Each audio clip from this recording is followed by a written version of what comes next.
The Late Night Alternative with Iain Lee on Talk Radio. We have ways of making you talk. Well, I'm not the kind to kiss and tell, but I've been seen with fire up. I've never been with anything less than a 9. So fine, I've been on fire with Sally Field, gone past with a girl named Bo, but somehow they just don't end up as mine. It's a death-defying life I lead. I take my chances. I die for living in the movies and TV.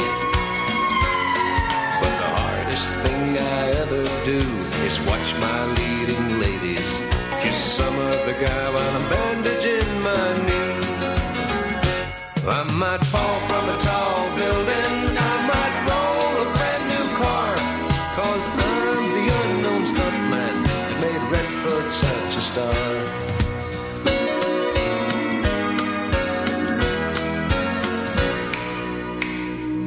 I've never spent much time in school, but I taught ladies plenty.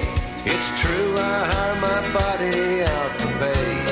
Hey, hey, I've gotten burned over Cheryl Teague's, blown up for Raquel Welch. But when I wind up in the hay, it's only hay. Hey, hey, I might jump an open drawbridge or Tarzan from a vine, 'cause I'm the unknown stuntman that makes Eastwood look so fine. There we go. So, that's that. Good evening, dear listener. My name is Iain Lee. This is the Late Night Alternative on Talk Radio. Shappi Khorsandi's here. Hello, my friend. How are you? How funny to see you, man. It's brilliant to see you. I'm a little bit nervous. Why? Because we have...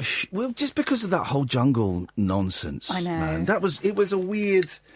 It was a weird thing, and I just always get a little bit uncomfortable around people that were involved in that. Do you know what? I was so not myself in there. I was myself in there, but I was so stifled in there that when I see you, it takes me... I kind of think, oh, God, Ian doesn't know me when, like, the way I normally... You know, he's only ever seen me sort of shuffling around on a log, you know, counting the hours to get out. There was a lot of hour counting. Yeah. But then I don't know if anyone was... I mean, I was myself in there, but I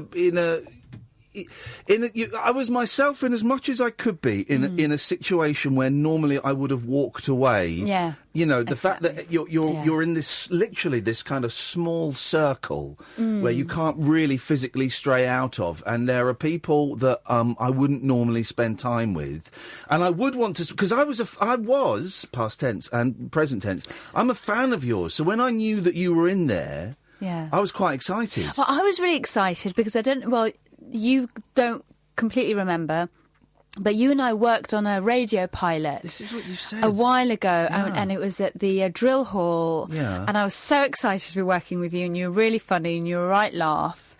And I remember thinking, oh, yeah, he's really cool. And then when I saw you there, I was like, oh, brilliant, brilliant, brilliant. We're going to have a great time. We're going to have laughs. We're going to have this. We're going to have that. But then it's just...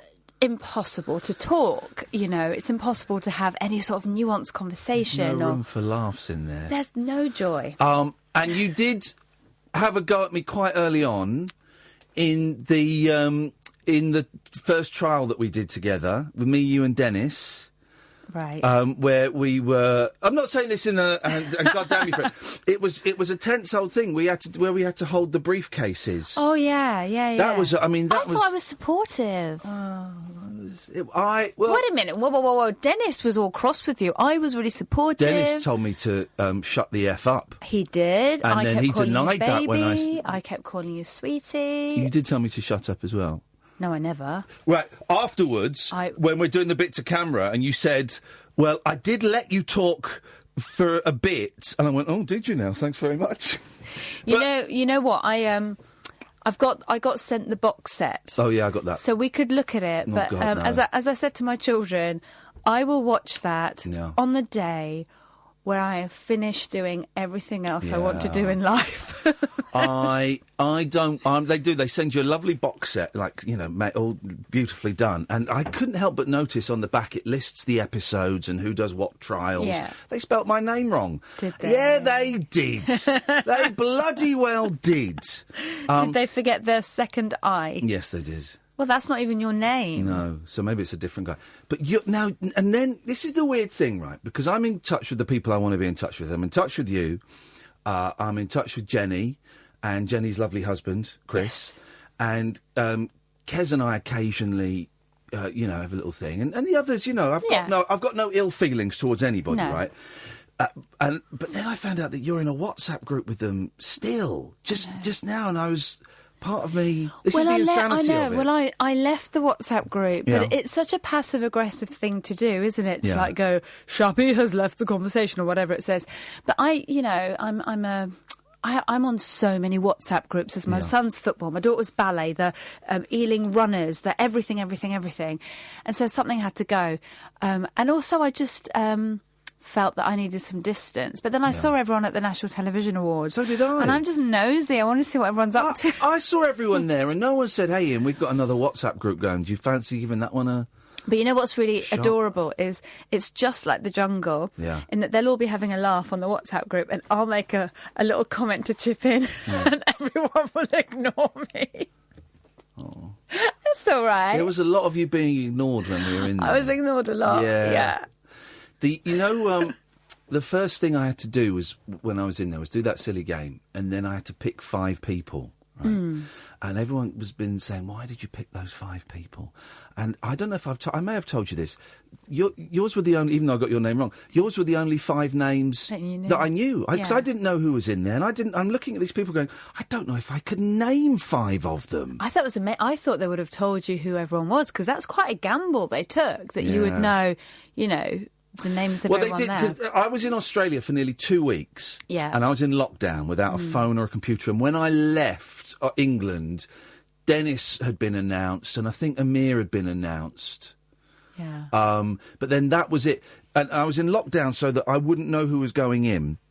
Then the day before I went in, the producers came in and said, right, the person you're going in with has only just arrived in Australia. They know everybody that's in there. They've seen the first episode. So we're going to tell you who's in there. I'm thinking, I've just had 2 weeks of not speaking to my kids, locked in a hotel, and now you're going to tell me who these people are? These bloody politicians. It was... okay, I'm going to put this out there. I was surprised when Kez's fee was announced. Were you? Yeah. In what way? Why were you surprised? Well, she did better than me. She did better than me. It was. I thought that was a mean trick that she had to announce how much she got paid because of the politician. It's her job. I mean, she has to. You're a politician. You sign up to these complete disclosures. Are you bored of talking about the jungle? No, not at all. I'm really trying not to talk about money. No, I know. I'm not saying that to ask. I'm not saying that to ask you at all. So it's not. You got more than that, did you? Good for you. Well done. Listen, I wouldn't have put myself through it. Significantly less than that, and I'm thinking maybe I should have. Nah, I got what I was happy with. That's obviously I was happy. I got a new shed. Yeah. Wow. I got a new shed. I do boxing classes. This is what I spent my money on. Wow. Yeah, I'm taking the autumn off touring. The way I looked at the money, because I got from what is, I got a good chunk of change, right? Yeah. I'm not asking, of course. And it was, for me, the way I regard money for something like that is buying bedtimes. Yes. Because you and I both make our living. Way of putting it. Yeah, we make our living at night time, and I bought a stack of bedtimes with my children. And, so it's funny, but I remember on the last day before the vote, me and Jamie did this task, and it was freezing and damp, and it was raining, and both, like Jamie said, he was at the end of his tether. Yes. It's not my place to say what he said because he didn't say it on camera, but between us, he said, I'm not getting paid enough for this. And then I went to my hammock, and I cried, and I had that little thought of, shall I just walk? Yeah. Shall I just walk? But I just remember how nervous and stressed I was going before I went in. I felt like I was going into leaving my life behind and allowing it to carry on without me and not seeing my children and all that. If I walk out, obviously you don't get paid.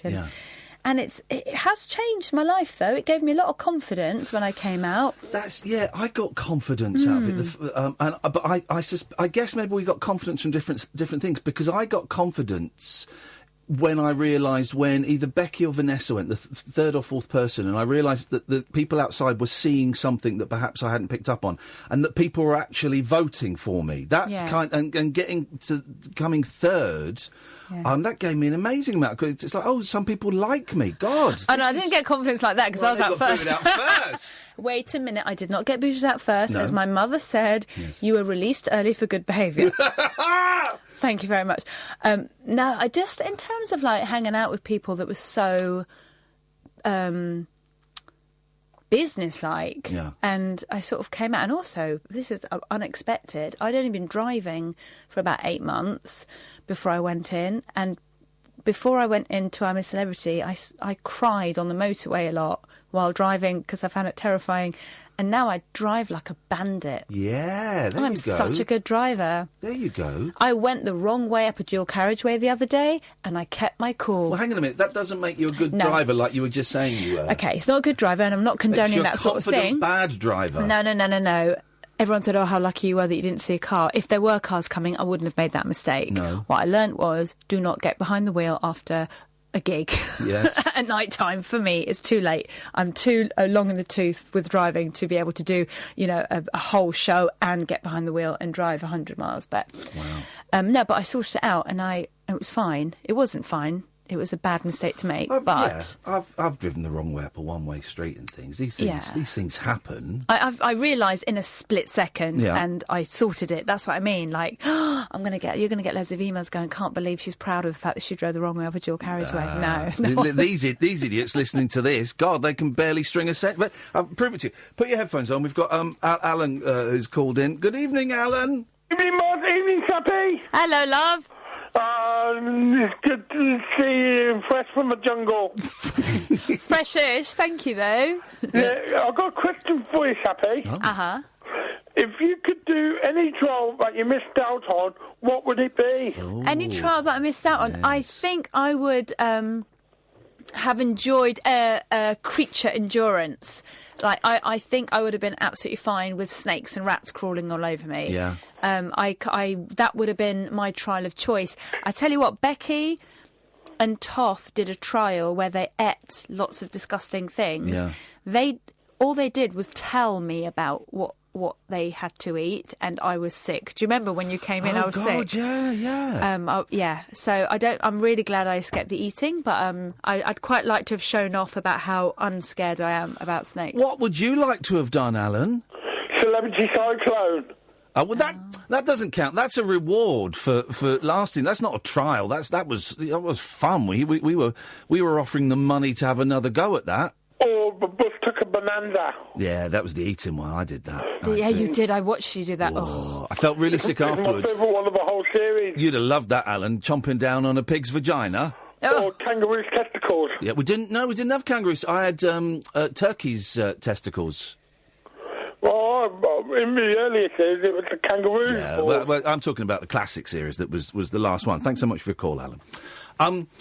There was a real thing. I tell you why I talk about it with you is just because it is like a group therapy. It's like a 12-step thing of people. There's only a limited number of people that know what it was like to do it. Yeah. It's that shared experience. And there was a lot of... Because I cried and stuff like that. There was a lot of... and because I didn't do that swimming trial. There was a lot of people coming back from trials going, yeah, you wouldn't have been able to do that one, Ian. You wouldn't... You did well. The one where Toff was in a box 100 feet in the air with snakes. You wouldn't have been able to do that one, Ian. I'm thinking, that one... I could have done that one easy. Yeah. It was heights, but you're enclosed in a box. It's not the same as standing on a tightrope. No. And snakes didn't bother me. The snakes and rats didn't bother me in the slightest. Do you know what I found was when it all... OK, this is a really terrible thing to admit. Yeah. But everybody, was going all out to win these trials and these stars to get food for the camp. And when the food that we won came, it was horrible. Yeah. I'd rather have the beans and rice. I was like, oh, brilliant, we've got a crocodile's face, whatever it was. Like this mad fruit that tasted of feet. Oh, the fruit was horrible. There was one fruit that burnt and... So bitter. It was disgusting. And I was just grateful because it meant there was lots of food. But yeah, it was hard to get excited about. It was crocodile claws, I think. Yeah, was and then cutting it all up and all of that. And because honestly, I didn't say this at the time, but I'd never watched it. And I thought when you won food, you got like a dish with a jacket potato and melted cheese and beans on it. Yeah. I thought that's what you got. I didn't realise you had to work and then cook it. And everyone's sitting around, and then there's Dennis telling you how to, doing like backseat driving cook. Drove me nuts. I found those meals and the preparation of the meals the most uncomfortable part of it. Partly because I was excluded from a lot of it because people were being arseholes to me. I was, no bones about it. But just it was that weird. We're all being communal now, guys. Right, everybody. We're gonna. Oh, Jesus. I know. And I've done things that are communal. It's a very different vibe. It's I don't know. I kind of can't. Yeah, I look back on it and just think when the game started properly, I just remember it was in the middle of the night. I was knackered, and Vanessa and Dennis were called away when it was bedtime. And you remember how tired we used to get. And I was lying on my hammock, going, "They have been taken off into a trial at bedtime. They'll come back stinking of something. They'll have to have cold showers." And I lay there just going, I'm too old for this. I'm too old for this. I can't kind of get into the spirit. And I think that had I done this before I'd had children, I would have got stuck into it. But because I knew that there were two human beings on the outside, that nothing's fun unless I'm sharing it. Nothing's as fun unless I'm sharing it with them. And it's sort of, basically my children ruined it. Yeah, I got that. Your children did ruin it for me as well. Yeah. That's why I was crying so much, is because of the bullying your children inflicted on me.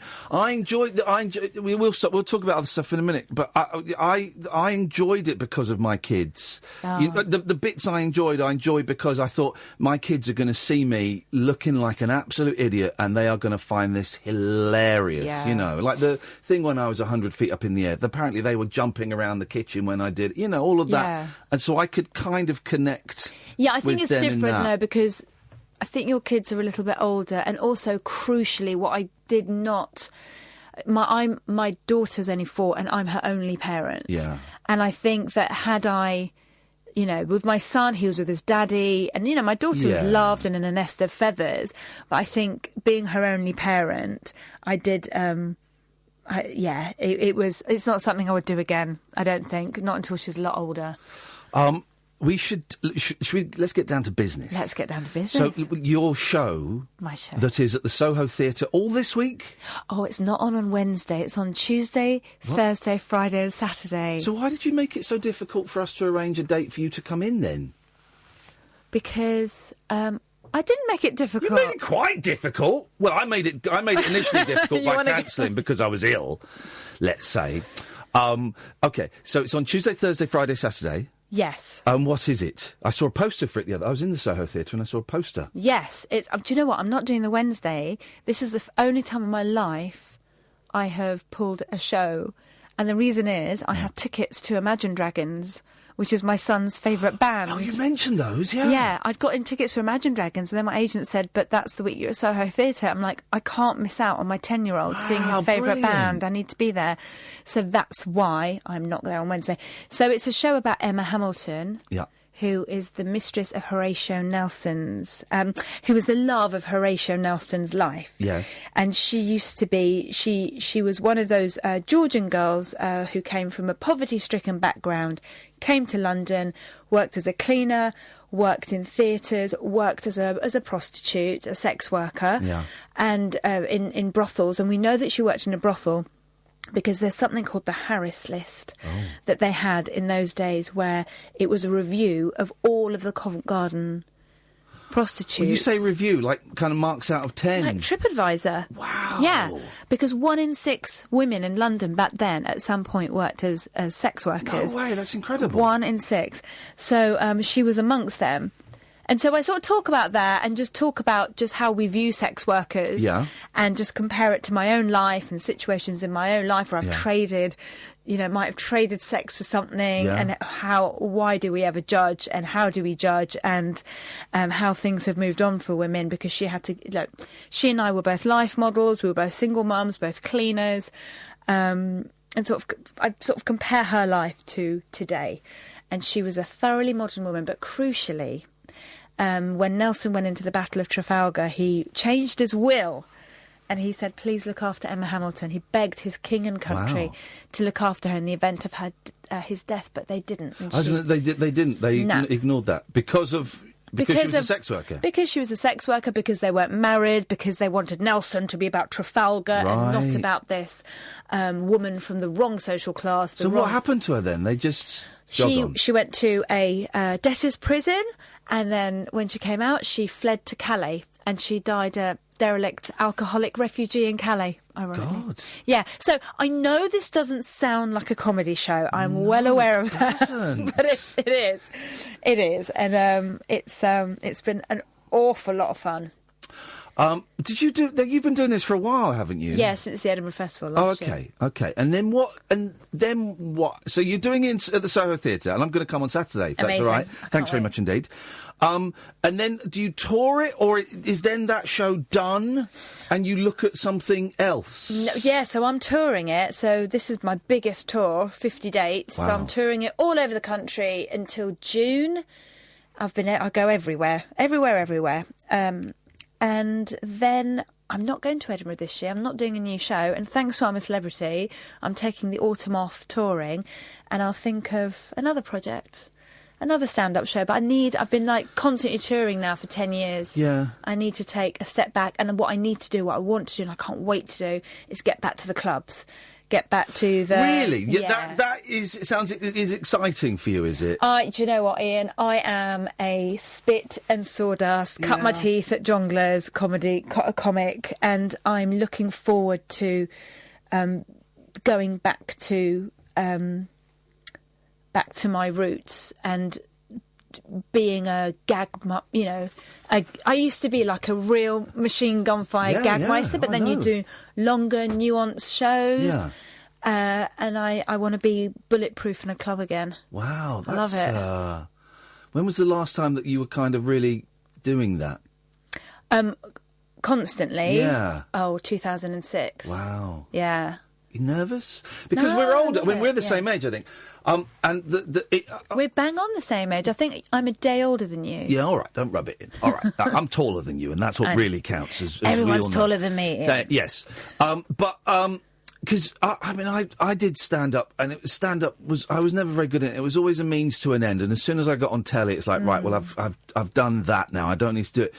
But I kind of dipped my toes in at doing stand up again, maybe 10 years ago, and even then it was all kids. They were all so young. What, the stand ups or the audience? The stand ups. They were all literally teenagers in early 20s, and everyone's so young.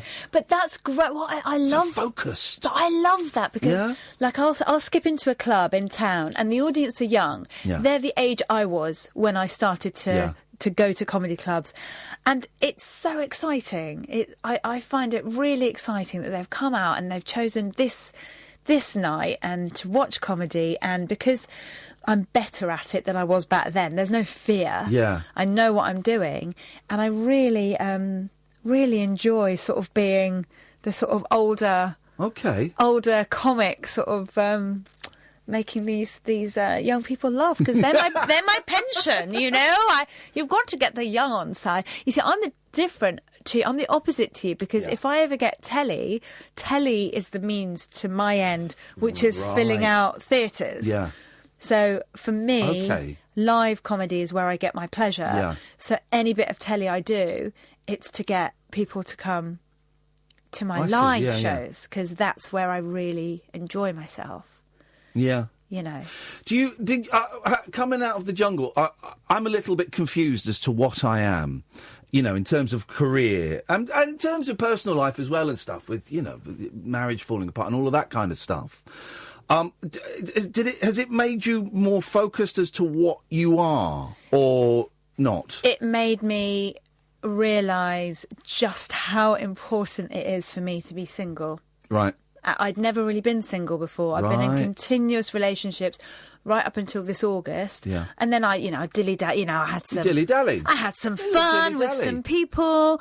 And then I went into the jungle, and you have a lot of time to think. And I just looked at my life, and I just thought my energies are going into the wrong places. Yeah. I've always got, some romance on the go, and I've devoted more time to romance in my life than I have to my career. And now it's got to be, career before romance, always. For now. And all it means is I get to go to bed at 9 o'clock with my kids. It's just wonderful. I get sleep. And, that was really important to me. And also what I realised was really important to me was, writing and just going back to what I do that makes me happy. And sort of fame for fame's sake and money for money's sake isn't what makes me happy. I knew that before, but I did want the new shed. Yeah. I mean, but you say a new shed. It's amazing. Is it like one of those log cabin? What is it? No, okay, right, Ian, I wanted it to be, but I'm really bad at measuring. I've got a 4x4. It's so tiny. I've had to buy a second shed because I can't fit anything into my shed. And all my neighbours are laughing at me because I kept going on about this shed, and it's smaller than my old shed. So you've bought a new shed with I'm a Celebrity money. Yeah. But you've measured it wrong, so it's smaller than the shed one it's I had. replaced. Yeah. What? Yeah, and I bought 2 rabbits. Why aren't the newspapers reporting on this? I This don't know. is the big scandal I don't know of that why. series. I know. I didn't make enough money to pay someone to measure up for me, and so I've got myself this tiny Wendy house of a shed that once I've put my lawnmower in it, nothing. I've had to get a separate You one. were trying to palm off some guinea pigs on me or hamsters or something? I was. You sent me a WhatsApp saying, I've got some hamsters for you. That'll cheer you up in your flat. I know. No, I don't want hamsters. You go, no, I'll bring them in. And it got quite tense. It did, because you don't know me well enough to know I was kidding. I don't think you were. This is it. I don't think you were kidding. I think you thought that me having hamsters would be a great thing for me to do, and it would keep me sober. And I would and I was so furious with you that you're now doing that. I was just a joke, Ian. Were you really furious? I was furious with you. Yeah, because you text me and you went, "Stop trolling me, you weirdo." You were. I'm going to bring them in, and it'll be. Go away. I was being silly. No, what it was is... I hope you've killed them. No, I haven't. They've gone to a nice local lady this very evening. Okay. I have an awful lot of pets, and I have allergies, and the guinea pigs just were usurped by the bunnies. And so a local lady has taken them cold. in. But it's difficult. It's really difficult because you can't... I couldn't... I needed them to go to someone I know so that if there's a problem, they can give them back. Yep. I do love my guinea pigs, but... Not as much as the rabbits. Not as much as the rabbits. I finished your book today. Nina is Not Okay. Is that the title? Have I got the title right? That is the title, yeah. It is funny. The bits that are really funny, but it's grim, it's bleak. I know there's an optimistic kind of, as it goes on, but as stories of young teenage women who discover that they are alcoholics and that they've been raped go. But it was brilliant. I loved it. Because my sister had read it. My sister and Jenny McAlpine, they're like best friends now. And they're Fabulous. they were on Twitter banging on about this book of yours. They both read, and I loved it. I loved it. I just thought it was brilliant. Oh, thank you. It's really good.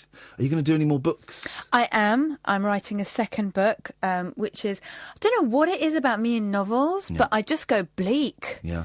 My next one's about a dreadful divorce, and it's the theme of being gaslighted, and it's about a woman who goes out with someone and she finds out that she's the other woman and this man's been leading a double life, and then she contacts the other woman and has a big, long telephone conversation with her, and a lot of the book is about that conversation.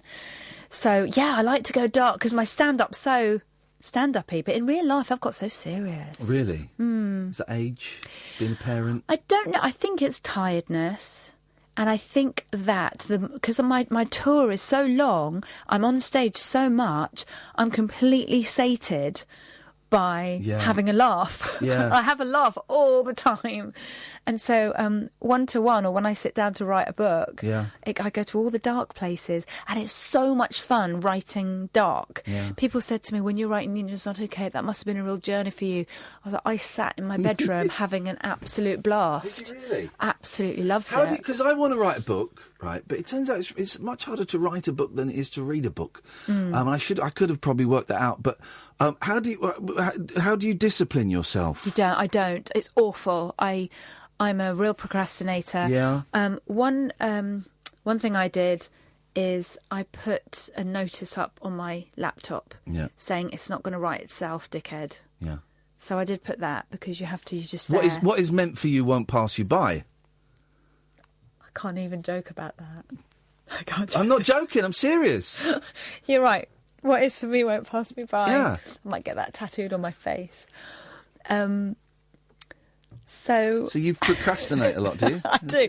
If ever, like today, I've tweeted about 20 times, and when I tweet loads, it's because I'm writing. You're working. I'm working. If I don't tweet, it means I'm out living my life. But when I'm working, I start tweeting like a crazy thing, and it is a compulsion, and it's totally connected with all the other addictions and compulsions that I have. I have deleted Twitter from my phone. Right. But I still check it online on my phone. But I tell you, one of the things I got from In the Jungle, because everyone in the jungle was like, yeah, when I come out, I'm going to eat better, and I'm going to cook, and I'm going to ditch the phone, and I'm really going to, spend more time in the present. Of course, literally the second everyone came out, they were all on their phones walking around like this. Yeah. I have changed things. When I'm with my kids, I tend to leave the phone in the car, so I'm sat with the kids. Yeah. And I am on Twitter. I was going to get rid of Twitter. Then when I went in, I had 50,000 followers. I came out, I've got 100,000 followers. It's like, well, it's a useful tool for selling stuff. And to entertain your followers. Well, exactly. But the arseholes on there don't bother me anymore, generally. Because before I'd get engaged with them and not get engaged, I would engage with them and we'd argue and all of this stuff. And they don't really bother me now. But I've kind of taken a step back from Twitter, and I use it just to plug I need nonsense. to do that. I do find it fun. I don't get arseholes, really. I don't know why. Maybe, I don't know why. I'll send you some of mine. Send yours along. I do the same now. When I'm with my children, I'm like, well, they're safe. Yeah. I don't need to be contacted by anybody. Yeah. And I put my phone away, and my kids have noticed. They've really noticed it, and they appreciate it, and it kind of makes me feel bad that I didn't do that this earlier. generation of kids who are like 6, 7, 8, what they're going to be like when they get to, become parents, because it's a real thing with parents just doing this all the time when their kids are playing, and that's what they're seeing. That's what they're picking up on. But you know what? When we worry about these things, but when I think of my generation, my own childhood, my dad was always on the phone. Yeah. If it rang during dinner, the phone was always the most important thing. Wow. He was always on the phone. And also, can you imagine? Like, my dad and his friends used to smoke constantly. Yeah. Like, our net curtains were yellow. The car stank. No one ever thought, oh, let's not smoke in front of the children. They didn't have babysitters. My mum and dad used to take us to parties with them. Wow. And we'd go to these raucous parties where people would be singing, dancing, and eventually my brother and I would go, and the other kids would find a corner to fall asleep in. Yeah. And every generation has things that seem outrageous now. Yeah. And, when our kids are there, they'll be fine. Everything will be fine. Oh, they'll be fine. Good. Stuff them then. I'm going to carry on smoking crack in front of them. I won't do that. Shappi you're just Shappi Khorsandi on Twitter, are you? I'm just Shappi Khorsandi, yeah. You got there first. You beat the others. I know. And my email's shappi@hotmail.com. Well, don't tell them that. So I don't really use it very often. Do you not? No, but I still have shappi@hotmail.com. I was Iain Lee at yahoo.co.uk, but then I got rid of it.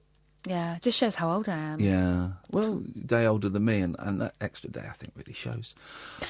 If people want to see your tour dates, where do they go? If you want to see my tour dates, then shappi.co.uk is my website. Wow. And I always hang out and say hello afterwards. But only hang out and say hello if you've been to the show. Don't just turn up to the theatre bar. That's weird.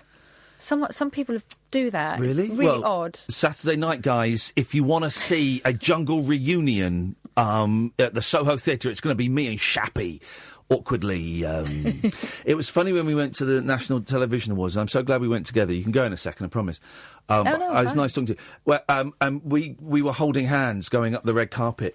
I was hoping it would create more of a stir. I was hoping there would be some. But I did hear a woman go, "Oh my God, they're holding hands. I think they're going out with each other." Aww. But I was hoping that there'd be, that front page of the. No, do you know what? I thought no one's interested in two middle-aged people holding hands. No but what I found interesting was not even any of my friends or family thought that always something going on with you and Iain. I thought it would cause a stir amongst them. Nothing. No one. So, you and Iain were so cute the way you supported each other. I think we just look like we need support. We look like needy people. It's always lovely to see you. I'll see you on Saturday. That'd be lovely. Can we see each other, socially as well? Yeah, definitely. We shake off this awkwardness, and then the next time I offer you my pets, I'm kidding. I don't, but that's not even a funny joke, though, so you've made me uncomfortable now talking about it. Yes, let us, I'll see you on Saturday, and then we'll sort out, a lunch or I don't know, a film or something, I don't know. Oh, we did go to lunch, didn't we? We went for coffee. We did go We met in the for park. lunch. Yeah, and it was chucking it down with rain. I know, and on my mum's WhatsApp group, I said, I'm meeting Iain Lee in the park, thinking they'll all go, "Ooh, that's romantic." Nothing. They went, "Oh, that's nice, really liked him." I'm not in any WhatsApp groups. And shall I start one, just me and you? Well, that's not a WhatsApp group. That's just a WhatsApp conversation. That's WhatsApp. That's WhatsApping me. Okay. I want to be in a group. All right, I'll set up some sort of group for you. Wicked, nice one. Okay. Right, 0344 499 1000 is the telephone number. This is Talk Radio.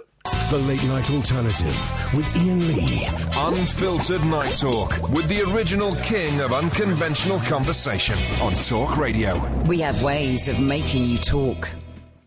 Oh, no, we're not going to have a little stab there? No stabs there? Okie dokie. 0344 499 1000 is the telephone number. If you want to give us a call, you're more than welcome to.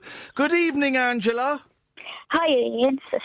It's nice to hear your voice again. It must be nice to hear my voice again.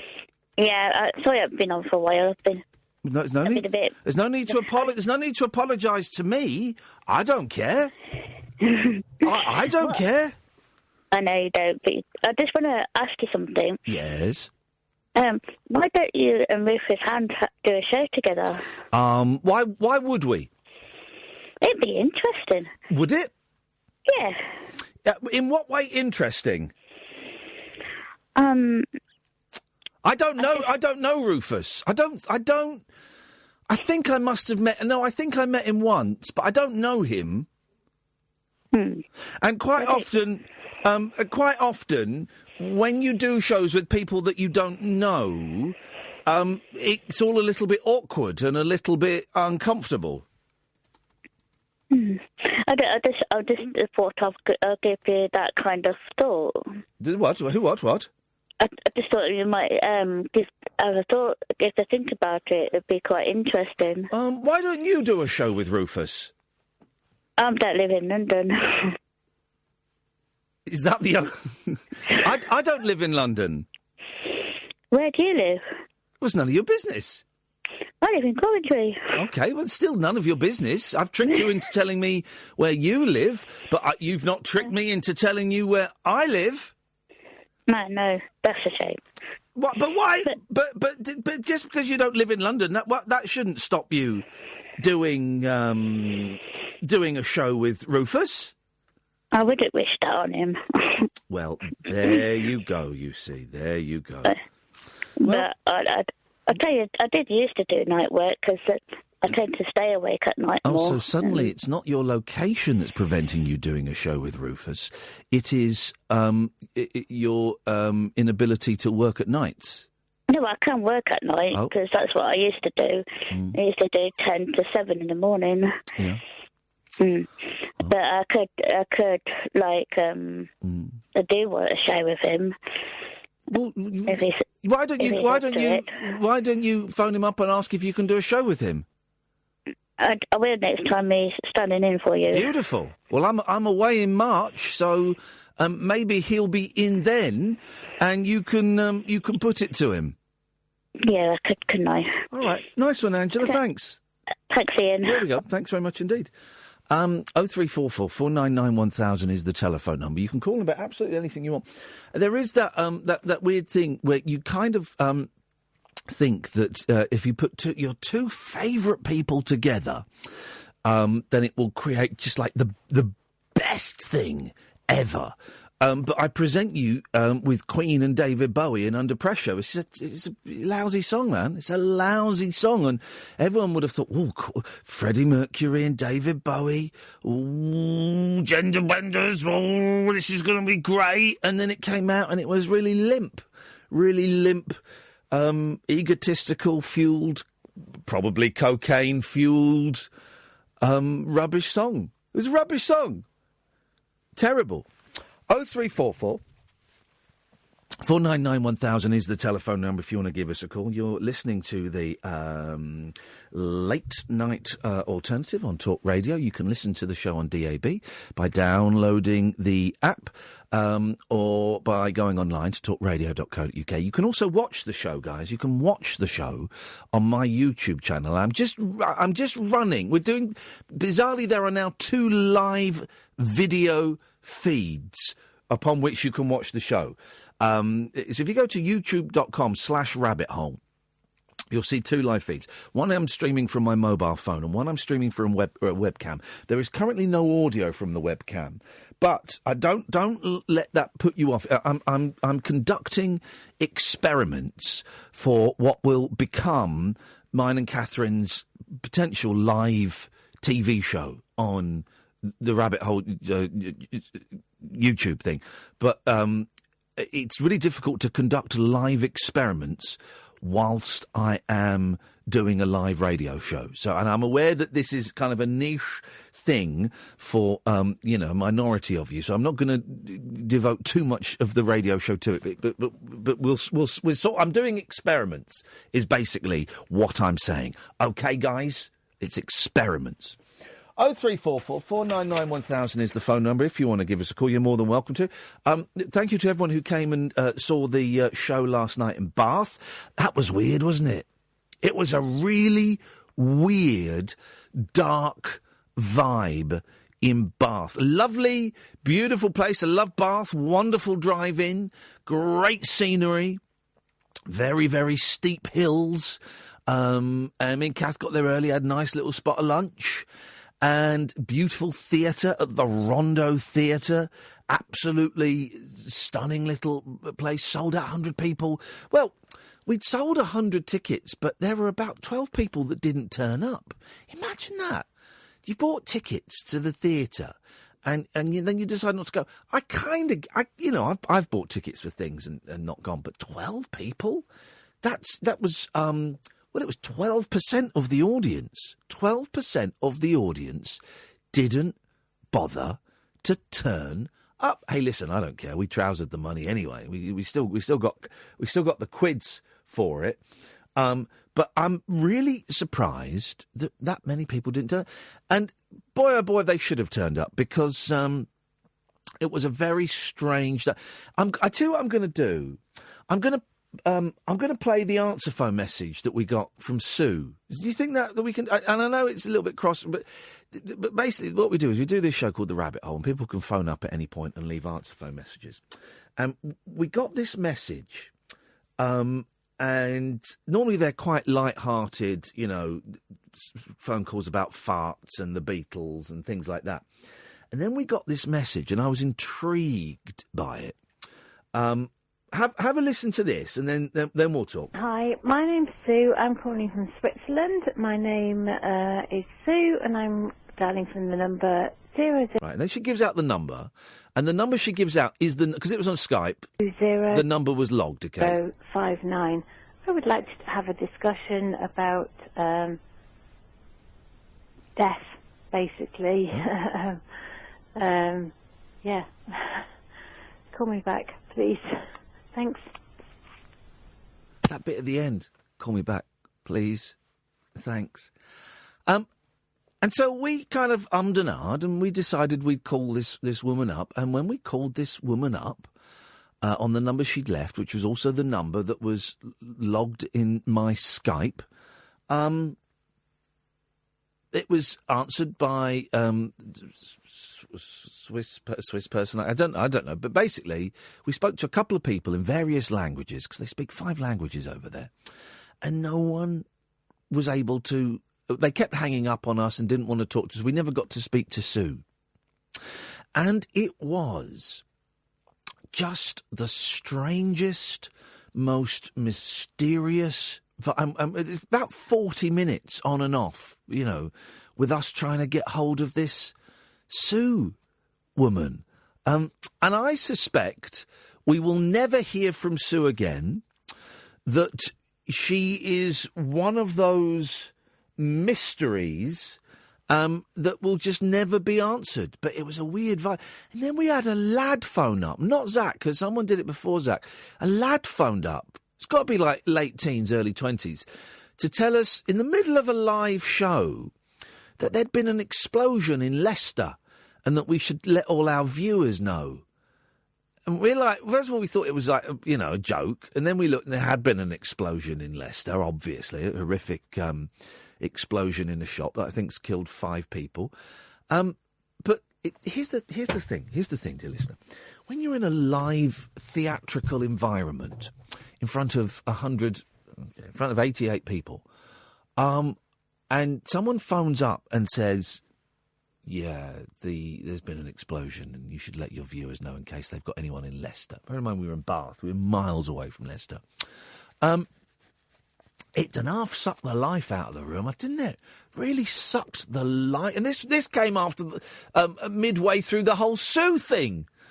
So it was a really, really strange show. And do you know what? I've just had an idea on what our next show could be. I've just had an idea. Because we're not allowed to do it on the radio. Imagine, because it was such a weird vibe. I'm speaking now directly to Catherine Boyle, my producer. Because it was such a weird vibe. Imagine if we'd been having a séance on a tape. Imagine if we did that. We got a Ouija board and we invited down 4 people from the audience and we did a séance with a Ouija board. Wouldn't that be something? Wouldn't that be... 0344 499 1000. If we did a séance... either for this or for the rabbit, or maybe we do it for this. If we did a séance, would you buy tickets and would you come up on stage with us and touch my planchette? That's the pointer that they use on a Ouija board. But that'd be something, wouldn't it? Ooh, that would be great. Imagine if, like, demons were summoned. I'm thinking ideas are forming. Good evening, Jerry. Hello, do a remote séance. A remote séance? Remote séance with the listeners. Yes. All listeners. Yes. So I have a séance together, see whether it works. See if the radio waves. Well, we're not allowed to do a séance on the radio. No. No, not allowed to do it. It's against the rules. I never knew that. Yeah, well, if you've been a regular listener to the show, you would have known that, because we've talked about it a bit. It's against the law to do a séance on the radio. Imagine. Can I call it something else? Yeah. Like Lynx is called Axe on the continent. Just call it something else and they won't know. They aren't that clever. Ofcom, they're a bit useless. No. Ofcom. I haven't got a bad word to say about Ofcom. Every complaint against me has not been upheld. My favourite. Catherine, on the other hand. No, Catherine, it's not 2 you've got, it's just 1. But still. Go for the 3. No, I like Ofcom. Here's the thing about Ofcom, right? The rule, as long as you stick within the rules, you're fine. And I've been taken to Ofcom. For those that don't know, Ofcom is the regulatory board, and if you've got a complaint about anything you hear on the radio or TV, you go to Ofcom. And I've been taken to Ofcom. Even the thing I got sacked from the BBC for, Ofcom didn't uphold. Hello, Jerry. Hello. I saw you were talking to a mainstream listener. I was listening to you. Well, I was talking to you because you phoned in, you muppet. But now I'm going to cut you off because there we go. There we go. 0344 499 1000 is the telephone number. If you're waiting for the hook, If you're waiting for the angle, if you're waiting for the question about Muslims or Brexit or Trump, it ain't going to come, because that's not how this show works. I sit here and I just talk about my day, and I'll go through the papers a little bit, and you're welcome to call in about the stuff that I'm rambling on about. If you want to phone in and just check in and say, do you know what, I had a really lousy weekend, you can do that. Or if you want to phone up about a story that's in the news, you're more than welcome to. 0344 499 1000 is the phone number. You'll speak to Catherine. She will take your name and number and call you back. I'm Iain Lee. This is the Late Night Alternative on Talk Radio. The Late Night Alternative with Iain Lee on Talk Radio. We have ways of making you talk.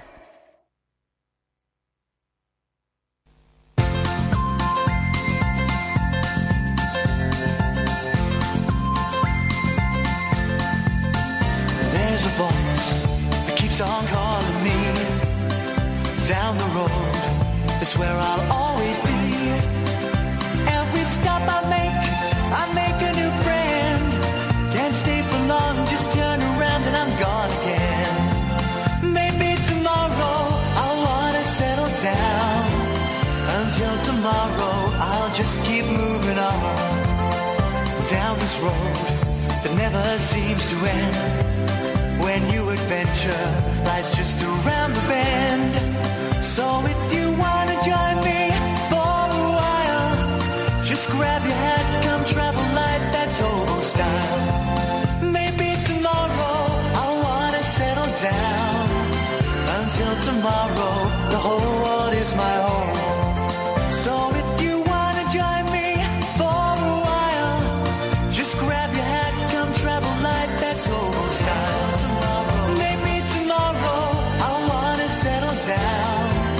Until tomorrow, I'll just keep moving on.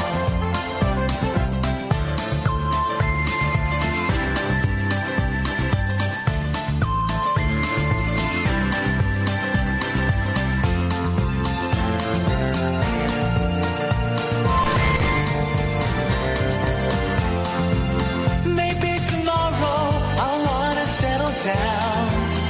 Until tomorrow, I'll just keep moving on. There's a world that's waiting to unfold, a brand new tale no one has ever told. We've journeyed far, but you know it won't be long. We're almost there and we paid our fare with a hobo song. Maybe tomorrow I'll wanna settle down. Until tomorrow I'll just keep moving on. Here we go.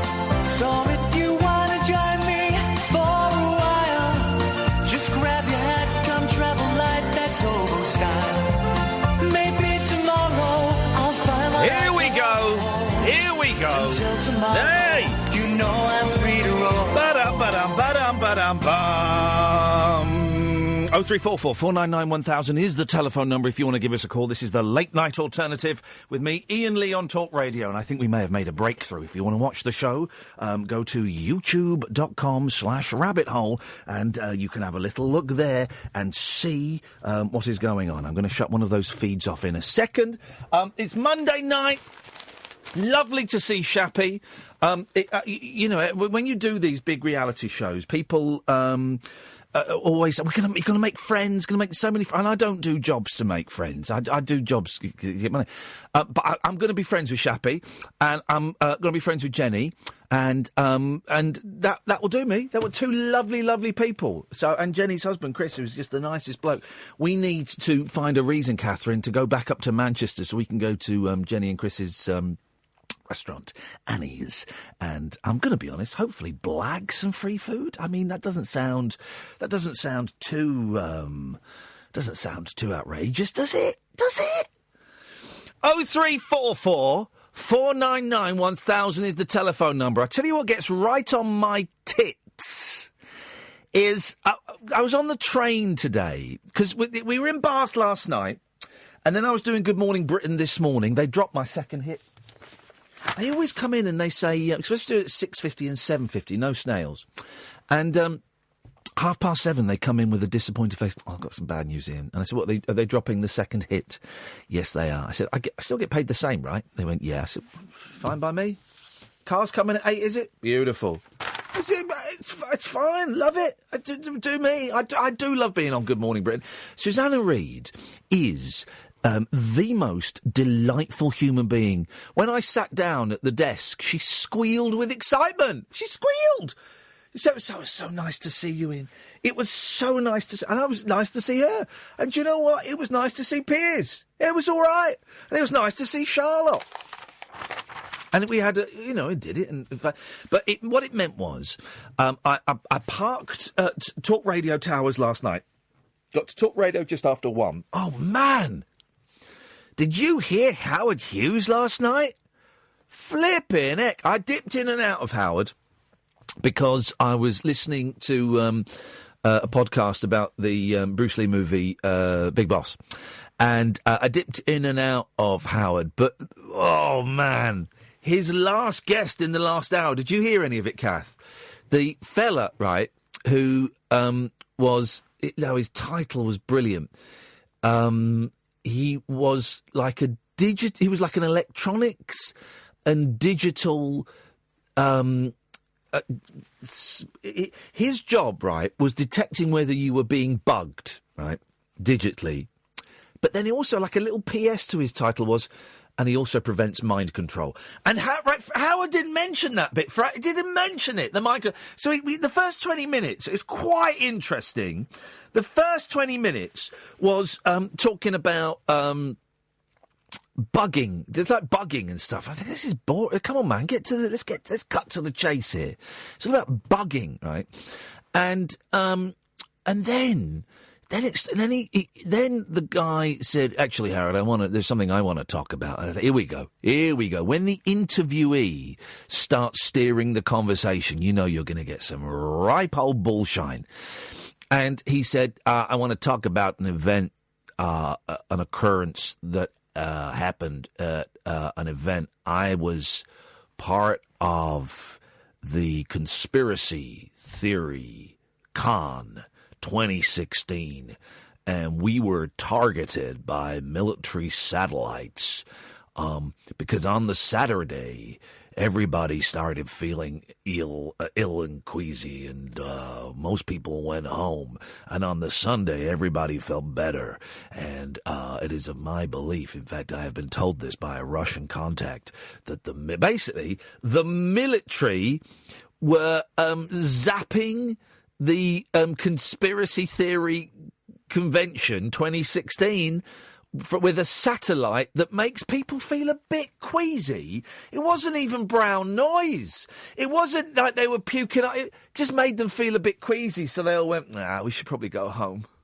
We should And he was saying, oh yeah, what they've got is they've got technology where they take your rubbish. You hear this? Oh, it was great, man. See if you can find it. It was about 12:25. The bit where you're talking about the rubbish. They can take your rubbish and the bit about the convention. We'll play the whole 10 minutes. No one's calling in. We'll play the whole 10 minutes. It's brilliant. And they being the military and the government, and they get your DNA from the trash, and they can make weapons that will only target your DNA. And Howard Hughes, I love Howard's show so much. It was a bit of a boring bit when he was talking about graphite and stuff like that, and I like it when you just get the fruitcakes on, Howard. That's what we want. And Howard's going, mm-hmm. And also, he was trying to steer him ever so gently away, because this guy was being very specific about the Arabs. He said, for example, you get Arab DNA, then you can create a weapon that will only target Arabs. And he kept going on about Arabs, and Howard was going, well, of course, it would target, you could target any racial group. Yeah, but if you were at war with the Arabs... Man, it was great. It was absolutely great. I thoroughly recommend Howard's show on a Sunday night. It really is. It is superb. But anyway, so what was happening was then I was driving into London from Bath, which is a journey of about 2.5 hours. It was a long old trek. Parked here at work, and then went and stayed at a hotel. Got to the hotel about 1:30. Ate loads of... I was thinking, please don't raid the minibar. Please don't raid... I raided the minibar. Packet of Oreos, 2 packets of Pringles. Eating all this stuff. And I'm really, really concerned now, guys, about my weight. Really concerned about my weight. And because I'm like the heaviest I've ever been, man. I'm tipping 16 stone now. I'm pretty sure of it. Certainly I'm the fattest I've ever been. I'm definitely the fattest I've ever been. And I'm just caning the minibar like there's no tomorrow.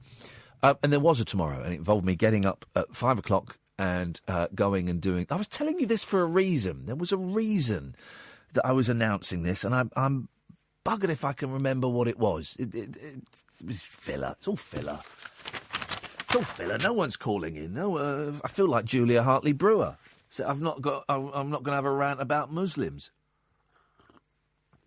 But yeah, we'll just sit and wait. We can just sit and wait for calls. We can sit and wait. Maybe they won't come. I don't know. If you want to give me a call, 0344 499 1000 is the telephone number if you want to give us a call. And you can give me a call about absolutely anything you want. Absolutely anything. This is the Late Night Alternative. I'm Iain Lee. This is Talk Radio. Uncut, after-hours conversation for the up-all-night generation. The Late Night Alternative with Iain Lee on Talk Radio. We'll get you talking. What happened? I went to have a fiddle with the camera and suddenly we got a full switchboard. Let's go to Edward. Good evening, Edward. Good evening, Iain. Good evening, Edward. What do you have for us tonight on this bloody cold night? Yeah, I haven't got like 2 duvets on me, so I'm all right, thanks. Are you in bed? Yep. That's the way. That's the way to do it. That is the way to do it. I'm tempted to buy myself an electric blanket, but we'll only need it for a few weeks, and then it'll be spring. Save your money. Save your money. Yeah. Get another 10 quid duvet from Argos or something.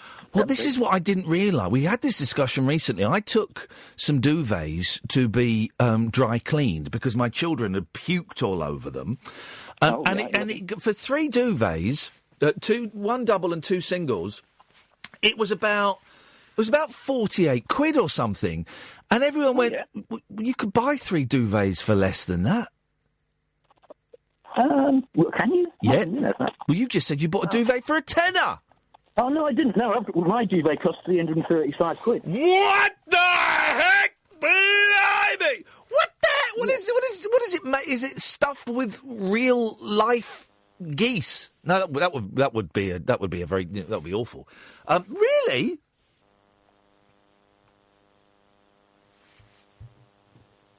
Hello, hello. What happened there? We lost. Where did Edward? Where did you? I think I got so excited, Edward. I think I disconnected you for a moment.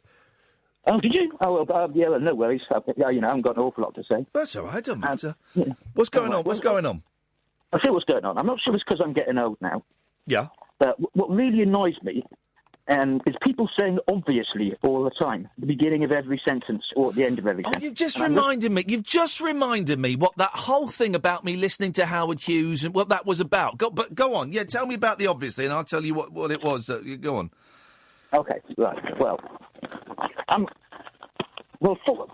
when football pundits, I know you're not a fan, but football pundits say obviously at the beginning of every sentence. Yes. I'm not sure if that's because they think they're going to say something really stupid, but they want to make it perfectly clear that although that's the best they can do, that they are, such a great football mind, that it's perfectly clear to them. Yeah. Or I'm not sure whether people say, like, obviously at the end of a sentence to make it clear that they are very intelligent, and so what they're saying is, trite, just to sort of appeal to the masses. Let's be honest, right? Anybody whose income comes from talking into a microphone, right? And we can put this to the test, right? Anybody whose job is to talk into a microphone is, I was going to say is an idiot, but that's a sweeping statement. I think we could poke holes in that. But basically, most of what they say is worthless. And I include myself in that. My job is to sit 3 hours a night and talk into a microphone. Most of what I say is worthless. No, but I mean, you've done it for, I don't know, 15 years now? Yes. Not longer? Yeah. I mean, 15 years of waffle. Well, yeah, but as long as you're getting the punters in, then that's the whole part, isn't it? Yeah, but it's me. But what? No, exactly. In terms of getting numbers and stuff like that, that's it. But that's it. That's my sole job is to get numbers, right? What I say is meaningless, literally and metaphorically. Well, no, of course, I understand that you're not necessarily of any benefit in terms of, the welfare state or anything like that. There's no benefit whatsoever to anything. Do you think you've got the best job in the world? Well, yeah, I do, because I enjoy my job.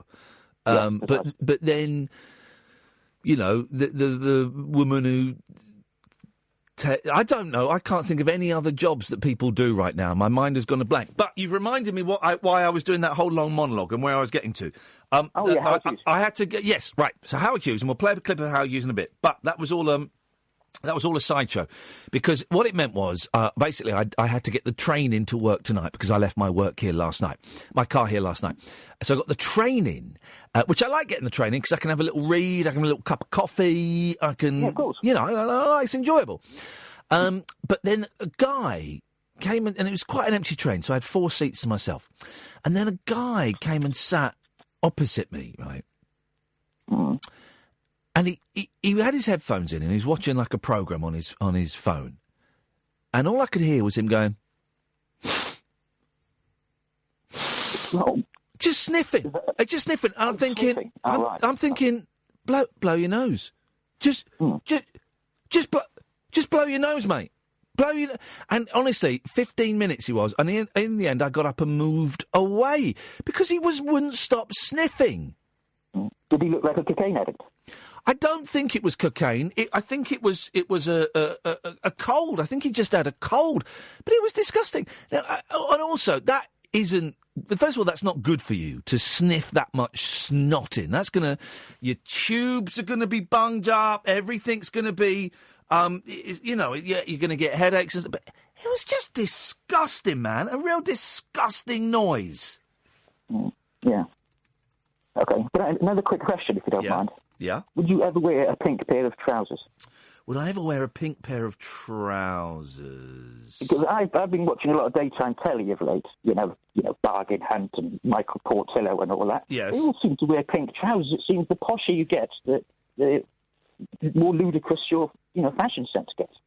Yeah, no, the salmon trousers, that is... I can tell you this now as a fact. That is worn solely by tossers. Yeah, precisely, and bow ties.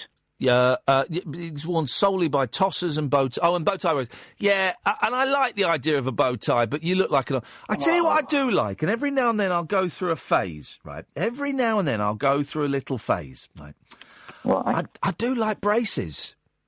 Really? Yeah, I do. I do like braces. Have you got red ones? No, I've not got red ones. Just like black, just plain black braces. That's what I like. Yeah, I've got you. Yeah. Well, you don't need them anymore with your current weight gain, do you? Hey, don't fat shame me, Edward, for crying out loud. Don't fat shame me. Oh, no, if I didn't have a really speedy metabolism, I'd be huge. Yeah, well, there you go. I've cut him off now, fat shaming. Let's go to Ken. Good evening, Ken. Hi, Ian. Yes? Ian, you are one of the greatest human beings in history. You need to be all over the world. People need to venerate you throughout the entire planet. I will have nobody venerating me. People need to venerate you. People need to listen to you. You can change people. You are a revolutionary. You need not just a talk radio station thing. You need a TV station. You need your own TV station where people work for you, where you are the center. You're amazing, man. Are you knocking one out? You're amazing.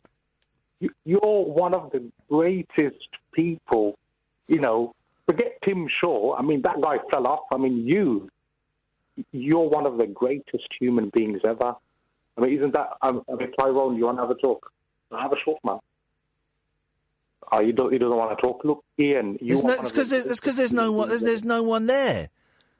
He doesn't want to talk. It's because there's no one there. Because you've got no friends. Because you're a sad case. He doesn't want to talk because he's not there. Because you've got no friends. Because you're a sad case. Yes, he's not there. He's not there, and you're not all there. You're one of the greatest people in the world. Oh, for God's sakes, man. So grow up. I love you, Ian. Grow up. You're the best. You're the best. Grow up. People don't appreciate you. Yes. What are you talking about, man? What are you talking about, Ken? Thinking mainstream media do not appreciate you. They do appreciate me. I'm on mainstream media, you muppet. Yeah, they just get your money. He's trendy right now. Right, what is the point of this prank? I don't get it. It's not a prank. It's genuine. Well, then, but what is your obsession with me? I don't want you to listen to my show anymore. Look, I love you. Okay? I don't love you. I hate you. You're the best. You're the worst. You're the best. You are the worst. I hate you. You're the best. Okay, bye. Good night, everyone. That was weird, wasn't it? That was weird. Let's try Alan. Good evening, Alan. Good evening, Lee. How are you? I'm very well, Alan. Are we doing surnames or are we doing first names? Because I'm at a disadvantage. We'll do first names. How are you, Ian? All right. I'm very well, thank you, Alan. Yes. What have you got for us tonight? I was listening to the same show as you were listening to last night, Howard Hughes. Oh, yeah, it was good, wasn't it? Yeah, it was good, actually. Yeah. I was really enjoying it because, as you know, I'm a late driver, so yeah. I'm driving tonight as well, so just on the M6 at the moment. So I was listening to him and I couldn't believe it if he was going zap me, you know? Yeah, it was very funny. It was very funny how Howard got him in riddles, basically. I mean, just supposing, though, Alan. Let's just suppose that guy actually was zapped by military satellites that have been programmed to get the DNA of conspiracy theorists. Maybe he's right, and we're all wrong. Well, if they could do that, Ian, half of the population would be gone. Well, half the population was made to feel a little bit queasy. That was the thing. They all just felt a little bit sick. A little bit queasy, yeah. They'd be totally sick, wouldn't they? I mean, if they were doing zapping things, sending high-frequency oscillations out and zapping everybody with things like that. That's no way. Yes, I don't. But I would like it to be the case. But I suspect it's bullshine. We'll play a clip of it in a minute. Kath's just yeah. Anyway, it was nice to see you. It was nice to see you in the jungle there, Ian. Hey, nice one, man. Thank you very much indeed. It was a blast to do. Yeah, it was. Yeah, cool, man. Cheers, anyway, I'm going to let you go. I'm going to let you go, mate, because I'm driving on the M6 and I'm just watching this road. Hope the snow doesn't come down tonight. Hey, flipping heck. Thank you, man. Nice guy. It's flipping cold, isn't it? When I was getting driven back this morning at 8 o'clock in the morning, that snow was coming down. I thought, oh God, no. Imagine, Catherine, if we got snowed in at work and we'd have to book a hotel, and there's only one room left, and you'd have to sleep in your car. And I would feel bad about that, but that's just the way it goes. It's just the way it goes. 0344 499 1000. We've got Darren, we've got Mark. We'll play a little bit of last night's Howard Hughes show as well. It's the late night alternative on Talk Radio. You can listen in on DAB. Maybe you've downloaded the app, or perhaps you're online at talkradio.co.uk. The late night alternative with Iain Lee. On air and off the leash. On Talk Radio. 044 499 1000 is the telephone number if you want to give us a call. I think we've got phase one of the YouTube experiment is working. We are now streaming the show live in HD. That stands for hard definition. And the audio, I believe, is sorted. If you want to go and watch it, if you go to youtube.com/rabbithole, over 4,000 subscribers now, guys. The next big one is 4,010 subscribers. You can go and watch it there. The next trick will be me getting 3 cameras working instead of 1. That's the next trick. If we get that done, then this silly idea we've got that Catherine and I have had for doing a live TV show, streaming it live. We've booked a venue, June the 3rd, I think it is. If you want to buy tickets, ticketsource.co.uk/Iain-Lee.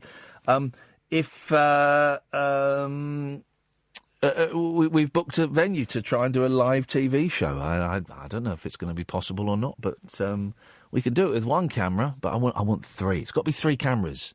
Otherwise, it's not a TV show. 2 cameras is not a TV. It's got to be 3 cameras. It's got to be 3 cameras. Let's go to Mark. Good evening, Mark. Hello. Hello, Mark. Hello. I called you, was it a week ago? Was it 2 weeks ago? Going on about my poorly father. So I just thought I'd ring you with an update on that whole situation. Let's have an update with that. Let's have an update on your dad. Remind everybody what the situation was and where we are now. So, okay, the situation was he was looking like he was going to be diagnosed with motor neuron disease. I was in a bit of a mess because of that. Yeah. So the update is, I'm feeling quite a bit better.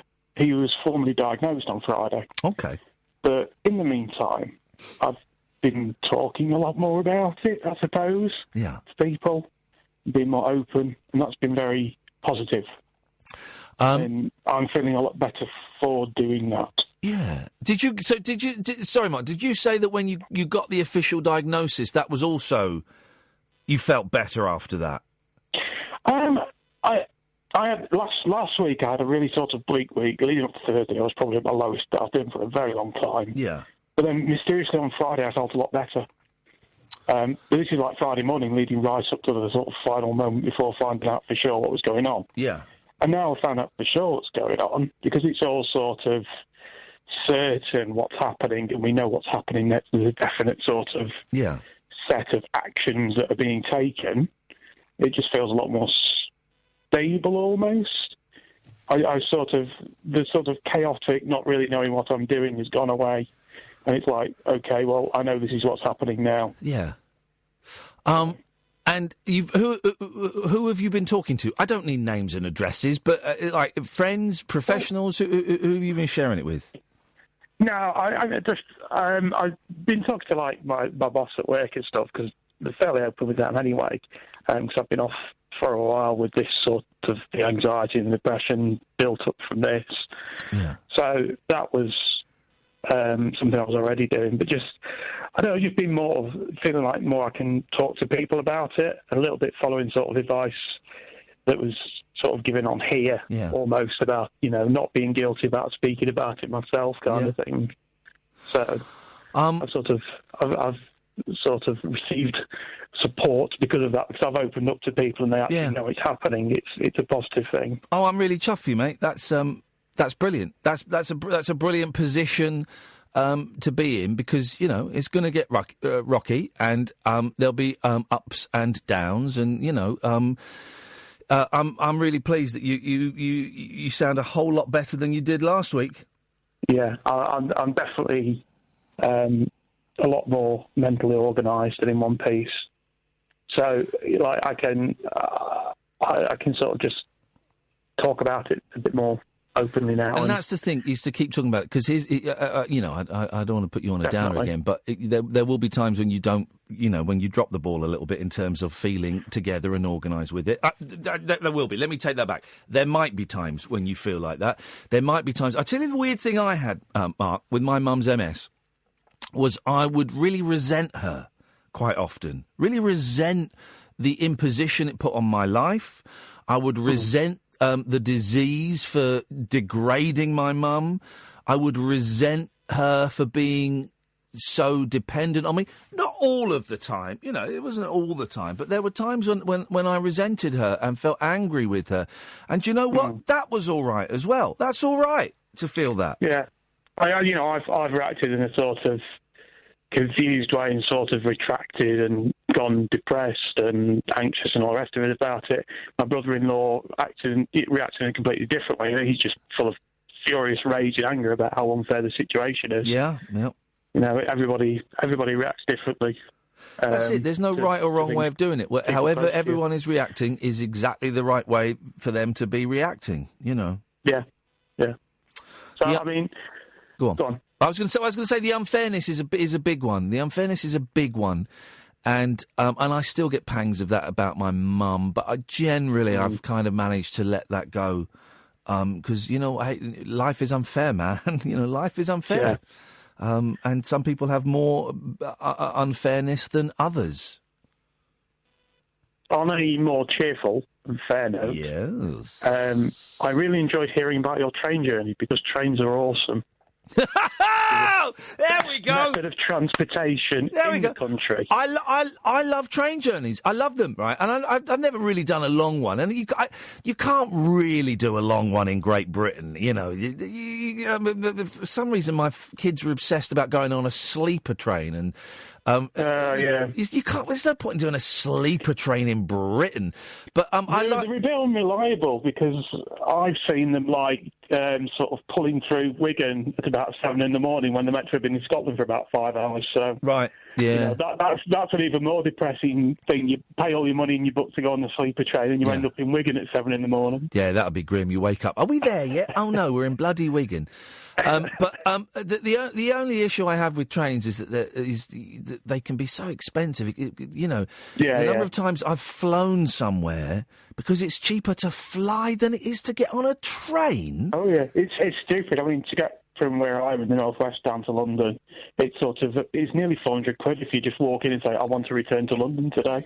It's insane, isn't it? The whole thing's geared to make you book in advance. Yeah. And then you get on and all you see are just hundreds of empty seats with reserved written across them because nobody's gotten on the train. I don't know how they're making money tossing around empty trains. Are you a train nut then, Mark? I'm an enthusiast. I wouldn't say I'm a train nut. I think other people might say you were a train nut just by the fact you said you're an enthusiast. Compared to an average person who just gets on the train and doesn't really even monkeys and the train's just a utility, then yeah, I probably am. But I'm not at I have to see every single train, I have to ride at every single train and write it all down what I've done and take photos of the Kasari experience. I'm like, if I'm on a train going along and I see a different type of train that looks a bit interesting, I'll go, ooh. So, in that sense, yes, I'm a train nut, I suppose. I mean, I do a train simulator stream every week on YouTube. Here we go. Hang on a minute. Oh, here we go. Now, hang on a second. And I'm not calling you a nut, Mark, but again, I'm kind of calling myself a nut now. I'm kind of shooting myself in the foot here with this. What is it? You stream a train simulator on YouTube. Now, let me just before you continue, Mark, I'm gonna jump into this ring with Mark, and I'm going to put on my engineer's hat, because I had a train simulator on my BBC Micro. I think it was the Brighton Bell or something. It was the Southern Bell on the BBC Micro. Did you have that? I didn't have it at the time, but I've seen it since, yes. I used to have it, and then I got really pissed off with my mate Duncan Smith, because it's a really complicated game. It's a train simulator. Of course it's complicated. And you had these really detailed instructions. And at Computer Club one lunchtime, Duncan Smith lost the instructions. So the game was useless. Game was useless to me. Couple of weeks ago, I was at the Retro Play Expo, whatever it's called, in Blackpool. Just Play Expo or something, like the old computer games. Hang on, was that a couple of weeks ago? I was supposed to go to that. Oh, right, okay. Oh, yeah, I was there. I was there stalking the famous Mr. Biffo, Paul Rose. There. Yeah. Oh, I was supposed to be. I got invited to that, and I said, "Oh, I'll look into it." I never did. Oh, bum. Oh, that's disappointed. We had a right old party. Anyway. Yes. An Evening Star was on one of the machines there. I was like, train simulator, go. I'll sit and play that. I sat down. I was like, I have no idea what he actually does what. Yeah. And, from playing the modern one, I was like, I know the theory of how to drive a train, but when you can just click and drag on the screen to operate all the controls, that's fine, that's easy. But when you have to know the exact keys to press, you're stuffed. Yeah. Well, and that's why train driving simulator players get paid so much more money than nurses, or something like that. We basically get paid the same amount as actual train drivers. Just the monetisation potential alone from YouTube, you would not believe. That's what it's all about. How much money those 15 regular viewers per night bring in. Hey, I tell you, me and Kath mentioned this the other night on Twitch. For those who don't know, Twitch is this website, right, where people stream video games, and I find it quite therapeutic watching people play video games. But we decided to try and find the game that had the least amount of viewers. And you've really got to scroll down for a few minutes to get there. And it was two French lads. There was only one person. No, there's no one watching, I think. And then we all piled in. Playing Mechanic Simulator, Car Mechanic Simulator 2018. And it was two lads. And they were simulating taking a wheel off. It was all in French. Then they opened the bonnet and they were faffing around with the engine, and then in the game, the character in the game had to walk over to a computer and order parts. He had to order parts. That was part of the game. The simulation was he had to order parts. I can't wait for there to be sort of a really good sort of Siri type AI, and then you can have call centre simulator, and then you could just do call centre forever without even getting paid for it. There we go. It could be great fun. You could depress yourself to death without ever having to leave your house. Mark, good to talk to you, mate. Thanks for the call. I'm glad, best of luck with you and your dad. Thank you. Up your bum. 03444991000 is the telephone number if you want to give us a call. This is the Late Night Alternative with me, Iain Lee, on Talk Radio. Across the UK, online and on DAB. The Late Night Alternative with Iain Lee on Talk Radio. 03444991000 is the telephone number if you want to give me a call. If you want to watch the show, go to youtube.com/rabbithole, and we are streaming it live in what can only be described as hard definition. There is a hard definition going on, guys. Good evening, Darren. Ian, hello. Howdy doody. How are you doing? I am doing... Do you know what? I'm doing okay. I'm doing okay tonight, Darren. Yes, I'm good, thank you very much. Nice to hear that, actually. Right. Now, am I going to get wrong for this being on loudspeaker? Yes, no? Obviously I am, so I'll take it off. Hello? Why would you... No, I'll explain. Can I explain why I would do that? And I was hoping I would get it by because of that. Because I was in the middle of an online game of snooker, but it's now finished, so I've turned... And I was hoping you would accept me playing that whilst talking to yourself. Okay. Here's the thing. Finished anyway. Yeah. Finished. Okay. Here's the thing. I didn't notice that you were on loudspeaker. Your loudspeaker is good. I've just bought a brand new phone today. Oh, yes. And I haven't got a flipping clue what's going on with it. Oh, yeah. Beautiful new bit of tech. I know. Beautiful bit of tech. Who are you playing online? Who are you playing online snooker with? Jimmy White? Actually. Everybody has, alternative names, and one of them is called, right, I hope I'm allowed to say, he's called Jimmy Shite. He's actually really good. Jimmy Shite? Yeah, man. You know, Ian, there's another one called Harry Potter. But they're actually really good. Yeah. Harry Potter, one's called Jimmy Shite. Yes. I'm just Daz W71. Anyway, so I'm trying to think of other... pun. I've been thinking about it for names. Weeks, and going with snooker players. Steve. I'm trying to think. Steve Bollocks. No, it doesn't work. It doesn't sound like Davis. Steve does it? Mavis. Just a bit camp. Oh, because he's okay. Yeah, fine. Okay, we can do that.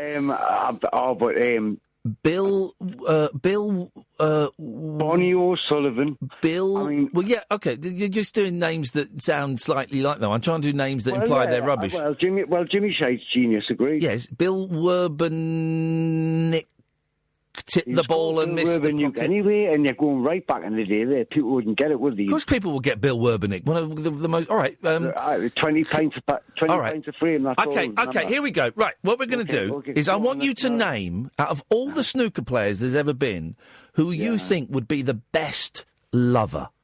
Because I know exactly... Tony Drago was a right shagger. I don't want to know who was a shagger. Tony Drago isn't here to defend. I don't want to know that. I want to know who would make the best lover. And let's be honest, the shaggers are not always the best lovers. Shall I tell you who I'm thinking of? I go on. Cliff Thorburn. I bet Cliff Thorburn... He would have been smooth. He would have been smooth. He would have been a great shag. He would have been a beautiful lover. I can't believe we went on to that subject, but... you brought it up. Like Cliff Thorburn, I think he would have been a proper Barry White style man. Yeah, I think he would have been romantic and gentle, and then just a little bit forceful, not in an aggressive way, but in a taking control of the scenario way. He would have read the vibe, realised the woman wanted a firm hand, and that's what he would have given her. Cliff Thorburn, ladies and gentlemen. Who do you think would have been the most ridiculously disappointing? Oh, the fella that was Alex Higgins. Alex Higgins. Because he was always intoxicated. Yeah, I think so. My mate is... I think he would have been a good rough and tumble to someone. My mate, bloke I've not seen for ages, bloke called Carvers Tarabi, he's like really good friends with Steve Davis. And they go DJing together. Because Steve Davis DJs? Yeah, because Steve Davis is really into... I don't know what term you'd use to describe it. He's into prog. He's into prog rock and like psychedelic rock, and and he really knows his obscure. He loves his obscure. Is this definitely true? This is true. I tell you what I do. I think nice one, right? I'm gonna play right, and hang on a minute.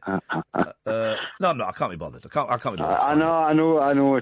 That's not even why I'm phoning. Okay. Oh, Magma. That's it. Thank you, Collapsible. Magma. He's a big fan of Magma, right? The band Magma. You've completely lost us now. Right. I'm the same age. I'm going to play you. Let me play you a track from Magma. Right. This is Steve Davis's favourite band of all time. Hang on a second. Really? Yeah, here we go. I'm listening.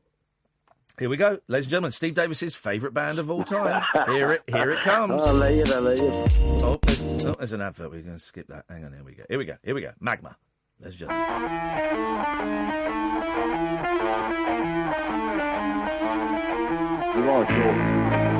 Steve Davis's favourite band, Magma. Does that not explain everything about it, gentlemen?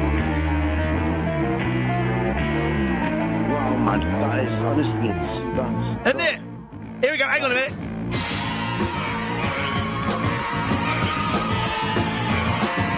Oh, you know what?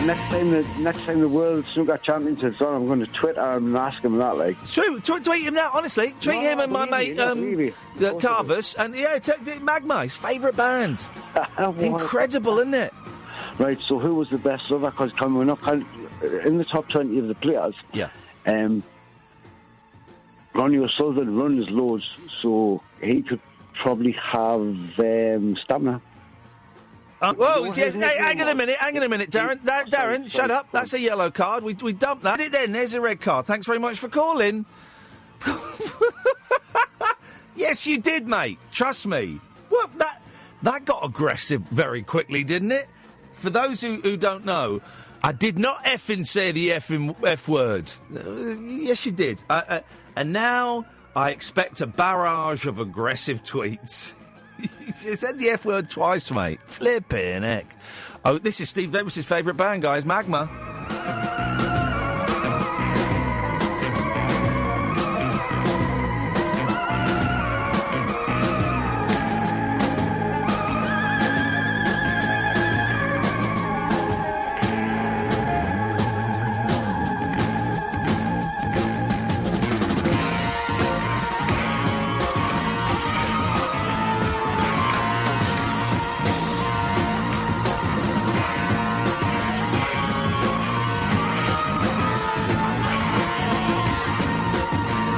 Actually, all right. I've never heard Magma. This is Kath's going, no. This is all right. I quite like this. Yeah, but not that much. Thoch. We'll play the Howard Hughes clip after midnight, I think, because...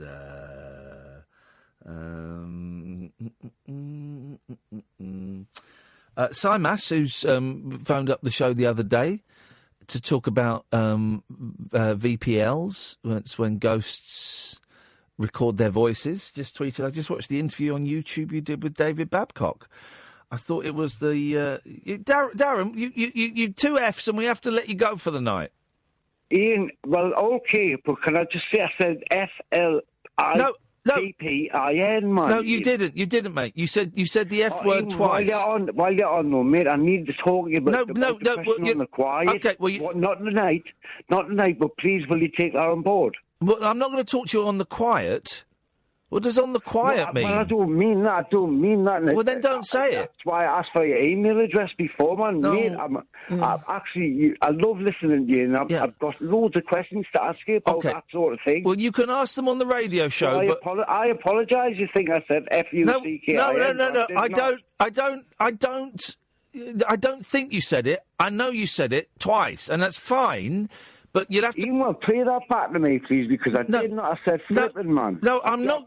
I'm not going to play it back because that would involve us playing back the two F-bombs. Listen, you can call in another night. But I'm scared to call in you now. I'm scared to actually call you, and I actually love listening to you.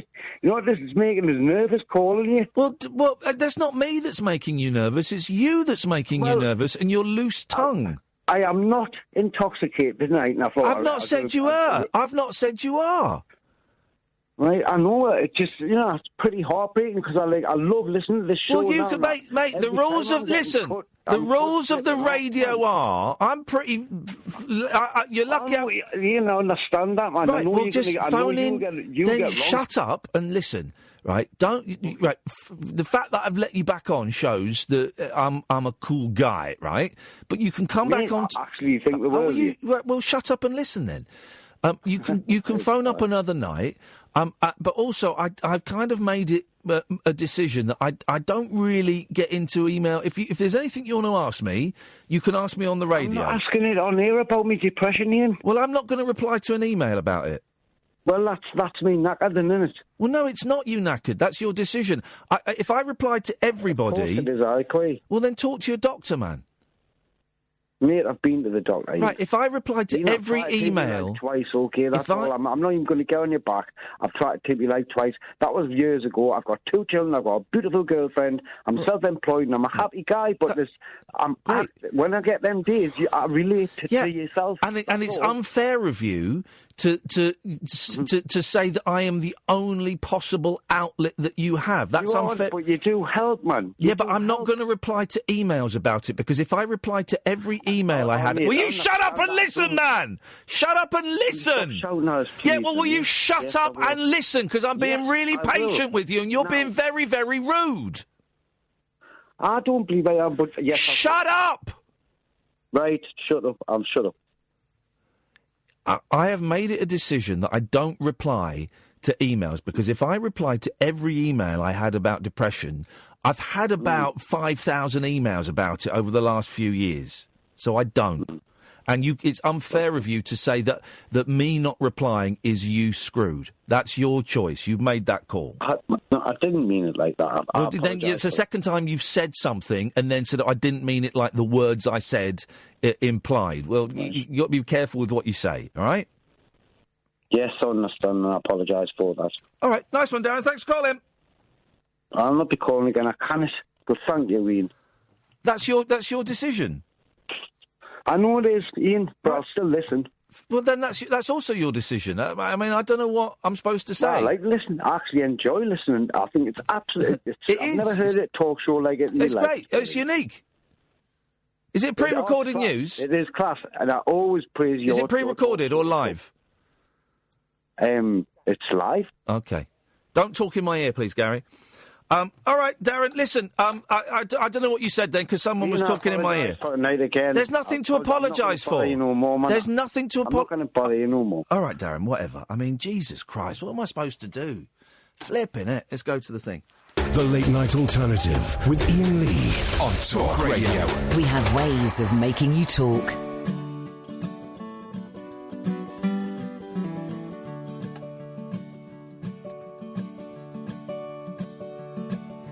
When I was your age, I was just like you, and just look at me now, I'm sure you do.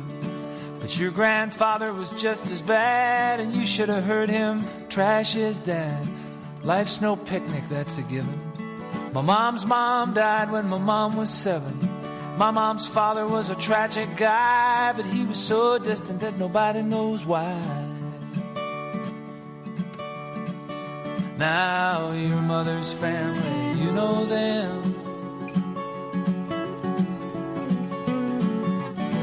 Each and every one a gem, each and every one a gem. When I was your age, I was a mess. On a bad day, I still am, I guess. I think I know what you're going through.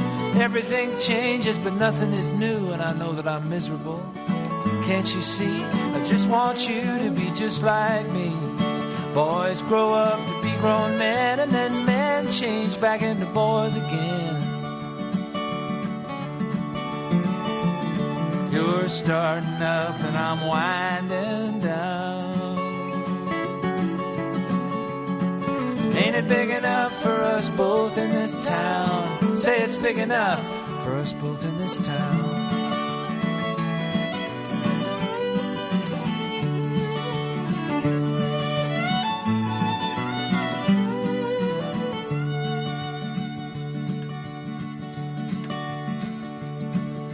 When I was your age, I thought I hated my dad, and that the feeling was a mutual one that we had. We fought each other day and night. I was always wrong and he was always right. But he had the power, he needed to win. His life half over, mine about to begin. I'm not sure about that edible stuff, but when we were together it was always rough. Hate is a strong word, I wanna backtrack. The bigger the front, the bigger the back.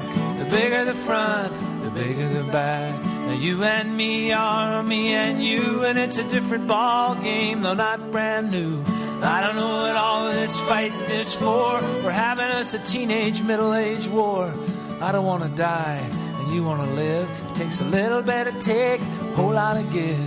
Never really ends, though each race is run. This thing between a father and a son. Maybe it's power, push and shove. Maybe it's hate, probably it's love. Maybe it's hate, probably it's love. It's Loudon Wainwright, isn't it? I mean, it really is. It really is. It really is worth diving into. Just an absolute joy. One of the great, two of the great discoveries for me musically in the last, I guess, 6 months. Loudon Wainwright, and I don't know if you heard of this guy Bob Dylan. Man, he's good. I played Kath a song the other day. Bob Dylan did this weird album, right, which I'd heard of, called Self-Portrait, 1969, 1970, something like that. Double album. And it's generally considered one of his worst until he got to the 80s, right? But there are some real gems on it. But there's also... I haven't got it. You can't always find the Bob Dylan stuff. There are 2 tracks on there, right, that I love, right? Right, okay, let me play. Bob Dylan. What was the song? Let It Be Me. Listen, he does, and I don't quite know. Oh no, see, it's not on there. Is it Let It Be Me? Is it? Yeah. He's quite hot at getting his stuff off of YouTube. Okay. Oh, do you know what? I won't buy it, but I tell you what, I will buy, because this it's such a weird album, right? And I think it's actually a lot better than people perhaps gave it credit for. But he does like cover versions and things. And I'm going to play you a cover version that he does, right? Oh, it's not going to work now. It's just not going to work. Oh, balls.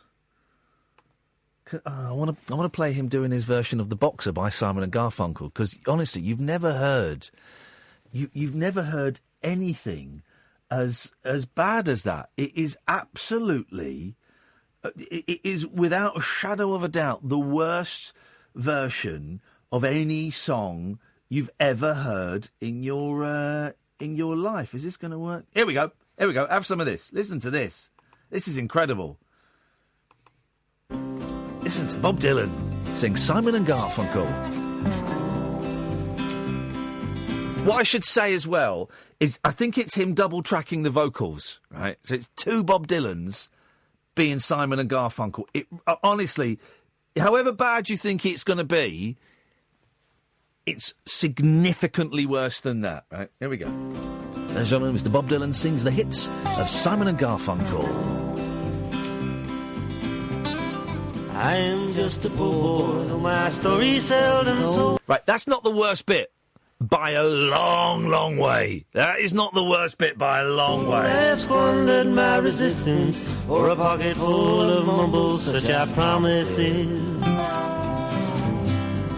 All lies and jest, still a man hears what he wants to hear and disregards the rest. La la la, la la la, la la la la. When I left my home and family, I was no more than a boy in the company of strangers in the quiet of the railroad. Actually, now I'm listening to it. It's quite good. Gets worse though. You ready? You wait. Wait for the Lila Lies, Catherine. You need to listen to the Lila Lies. People go looking for Here it comes. Places only they would know. Lila Lie, Lila Lie, Lila Lie, Lila Lie, Lila Lie.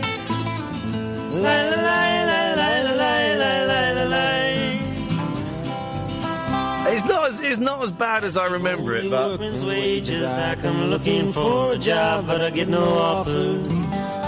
Just to come on from the horse on 7th Avenue. I do declare there were times when I was so lonesome I took some comfort there. Oh la la la la la la la la la la.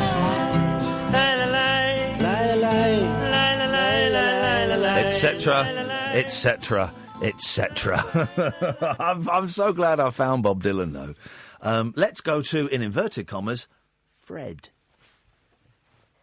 Hello. Yeah, my name's Fred, and I come from Glasgow, and I was wanting to talk about depression and chronic pain. You see, I went to my doctor's, and I was feeling suicidal, and she told me I had to have a referral. And I just want to ask, does that sound normal? You don't sound normal. Can I ask what you mean by that? I think you know what I mean by that. That sounds very ignominious. Ignominious? Yeah. Oh, ignominy is my favourite trait. Who am I speaking to? I don't know who you are speaking from, let alone who you're speaking to. Let me tell you something, sir. I don't like your vernacular. Oh, you've not seen my vernaculars. Well, I'll give you something to worry about, son. Let me tell you something right now. If you come to Glasgow... Yes. I'll say, have you ever heard of the Glasgow kiss? Yes, it's a headbutt. Whereabouts in Glasgow are you? Because I love... Having their voice on, right? All right, mate. Right, there we go. What is it with everybody and their potty mouths? Let me know when we have a full delay, please, because I'd like to you're not. No one can hear you, caller, because you just dropped an F-bomb. So I have had to press the dump button. Okay, I'm going to let you come back on because I'm mildly entertained by idiots. So just hold your horses and we'll wait for the delay to come back and then we'll put you back on, watch your language and let's see if we can find some kind of common ground between us and work out exactly what it is that you want to get off of your chest. How's about that? How much delay have we got? Thank you very much. OK, caller, let's try again, but without the bad language, please.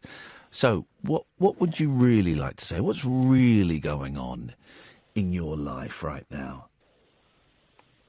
Do you really want to know? I don't really want to know, no. But I'm going to give you... I'm a good human being, so I'm going to give you the courtesy of allowing you... I'm going to give you the courtesy of allowing you to tell me what's going on. I'm from the east end of Glasgow. Right. And the Calton, that's just at the... There's an area just at the east end. Yep. It's not like London, but it's got some character. There's a lot of crazy kind of people kicking about the east end of Glasgow. Yeah, I know the east end of Glasgow quite well. Why did you phone up and do a silly voice? That wasn't me. That was my mate. Fred. Fred, he's went off into the other room. Okay. So what's going on? What's your name, caller? My name is Dave. What's your? Hang on a minute. Hang on a minute. What's your real name, caller? Dave. Okay. Well, we know it's not, but okay. Let's for convenience, you can phone up and be whoever you want to be. Okay, fine. So what's going on for you, Dave? Because I'm getting a lot of fear from you. Fear? Yeah, you're afraid. Do you know what I'm afraid? I'm afraid of the Nazis. Yeah. They are making a resurgence. Yeah. This is no joke. No, man. you're not. You're not afraid of Nazis. You're afraid of the vastness of life. You're afraid Are you talking about David Icke? You're trying to get some mind stuff going on here. There's no mind stuff. It's just there's no mind stuff. It's just words. I'm just very good at reading people. I like David Icke, right? And he does go deep. David Icke goes deep. There we right? go. Now we're getting somewhere. Well, let's not. We've had David Icke on the show. David Icke's amazing, man. Yeah, he's great. He's an innovator. He's a guy that thinks ahead. He's a very nice man as well. We had a lovely time. The man has got arthritis. Yeah, he's had it since about 26. And he still battles through. And how articulate is he? Oh, he's great. The man speaks like the words just roll off his tongue. Oh, he's great. He's a great speaker. Okay. And do you think a guy like David Icke can really change the hearts and souls and minds of the unawakened people who are walking about? No, I don't think that. Not on a mass scale. No, I think thinkers and speakers like David Icke will always be on the fringe. Right. So would you say that to his face? Yeah. Yeah. Just because he's hard working, or he's effort. No, you asked me a question. Do I think he can change the people that you call sleepwalkers? And I gave you my honest answer.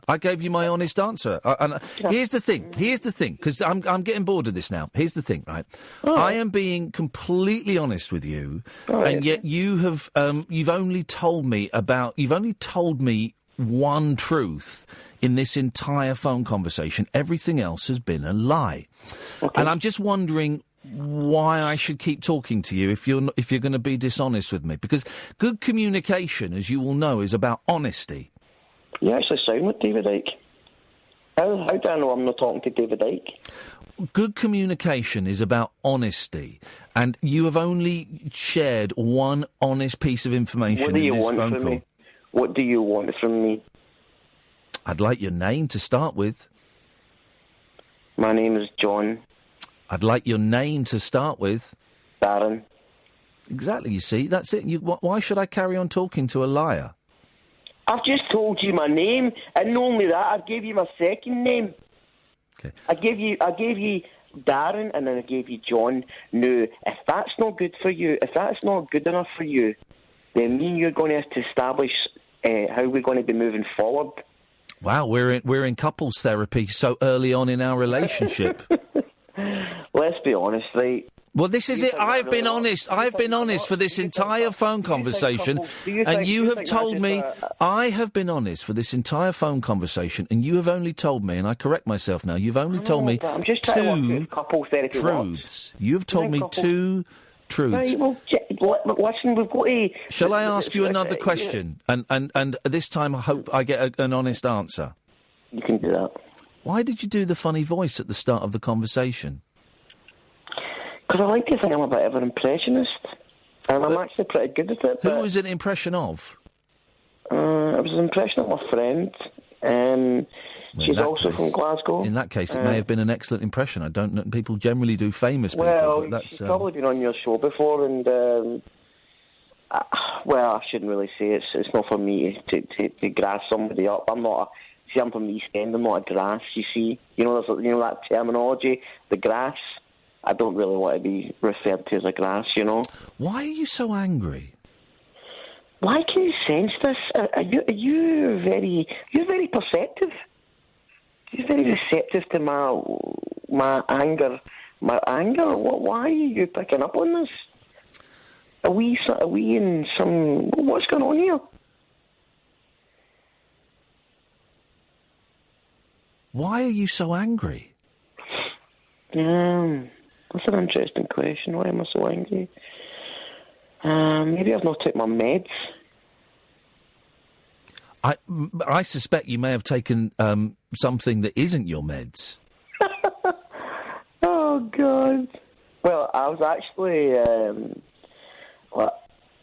somebody had taped this show last night called The Iain Lee Show, and so I was listening to it, and then it sort of had an effect on my mood.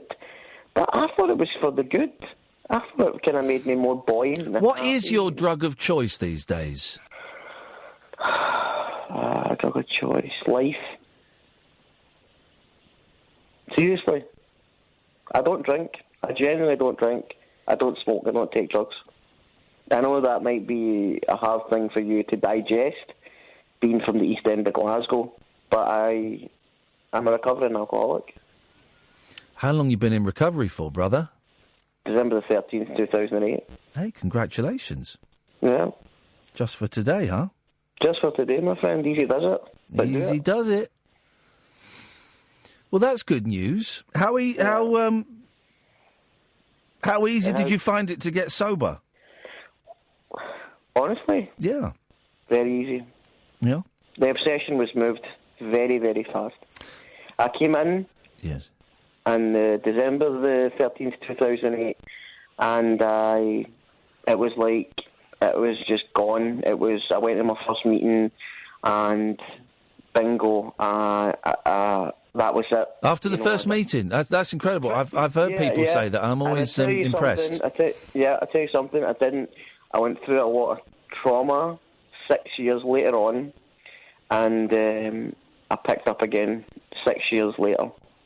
And that, I never thought I would drink again, and that insidious thought came back in after 6 years, and it drew me to another substance first, and then to drink. So I've had a bit of a journey, my friend. How long did the relapse last, if you don't mind me asking? One night. Oh, there you go. One night. Yeah. In heaven, when you kiss me. I thought it was when you touched me. Oh, maybe I'm a bit more romantic than you. Mate. Do you know what? Yeah.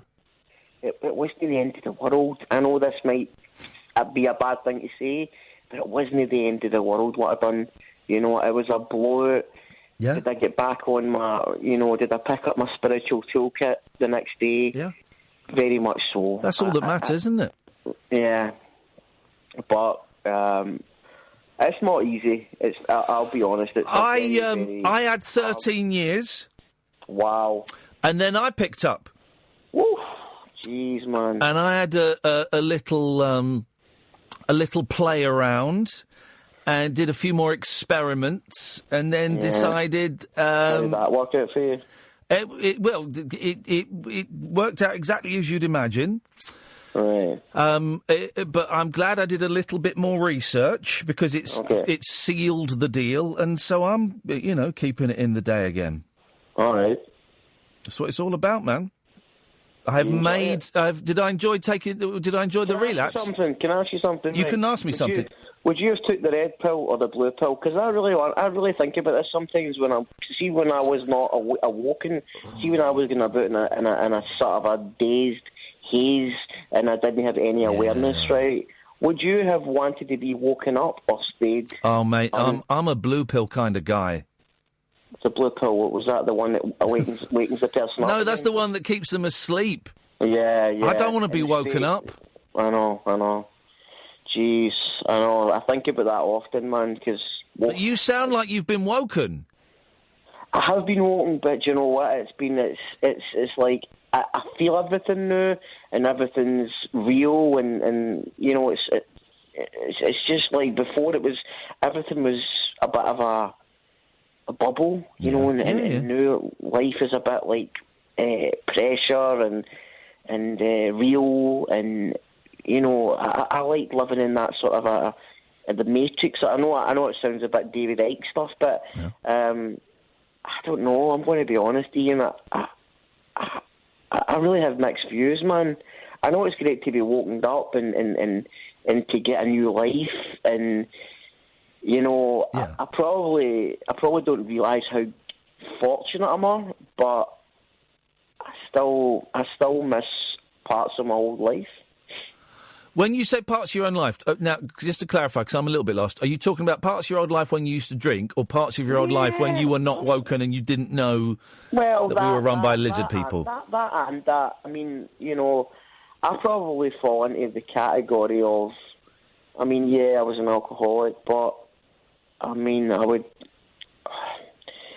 definitely think that I had been affected by alcoholism. Yeah. By growing up in an alcoholic environment, definitely was affected by alcoholism.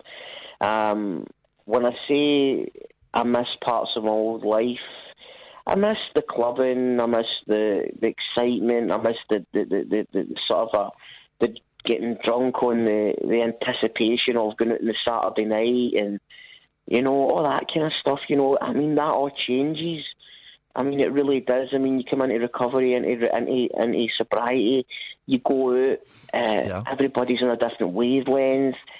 I was going up, my sponsor would, I was up nightclubs when I was 1 and 2 years sober. And I was being around, I hate being around drunk people now and coked up people now because it's so. I've been around coked up people for a long time, but it's just, the drunk people are so boring, man. So boring. No. They're so self-obsessed, mate. I know. I don't want to sound too, because I've got a lot of people. I know a lot of people who still drink and stuff, but self-obsessed. You're right, definitely. Well, it's up to them, innit? It's like. It's just like they're living in their own wee thing, and that's up to them, and they can do that. But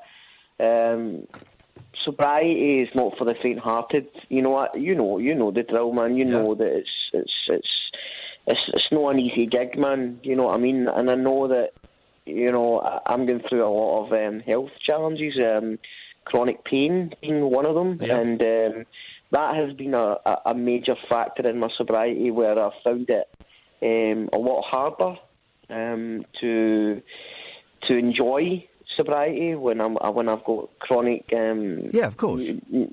So it's definitely been double hard, if that makes sense. Where I probably wanted to go out and enjoy myself again, or I miss all that enjoyment when I don't know. Sobriety's no fun for me. Sobriety's no fun for me. I'm really glad that we carried on talking. Can I ask you one more question? Yeah, you can. What's your name? I'm glad I got real with you, man. I'm glad I got real with you. What's your name? Darren. I'm being honest. All right, Darren. Well, listen, I'm glad we've spoken. You're more than welcome to phone up and do silly voices again, or have a serious chat again. All right, Ian. Thanks. Cheers, fella. Ta-ta. Bye. There we go. What a nice guy. What a nice guy. And just think that could have ended with both of us being, slightly peed off with each other. Instead, we had a really nice chat. I enjoyed that. We missed an ad break, didn't we? 0344 499 1000. We've got Blake, we've got Gary, we've got Dave. This is the Late Night Alternative on Talk Radio. Tales of mystery and imagination on the radio show that does things differently. Dolly Parton, I listen to a record all day long. The Late Night Alternative with Iain Lee. I'm a nut job, but not that kind of nut job. On Talk Radio. Honest to God, it's the new Breaking Bad. Oh no! 0344 499 1000 is the telephone number if you want to give me a call. I'm really hungry now. Really hungry. I'm not having any chocolate. Not having any chocolate. Let's go to Blake. Evening, Blake. Good evening, Ian. How are you doing? I'm very well, thank you, Blake. How are you? How are you, Kathleen? She's in the production booth, producing. Oh. Huh? How? She's fine. Okay. I was just going to say I just had a Chinese, so I'm nicely full. Oh, nice Chinese. What did you have?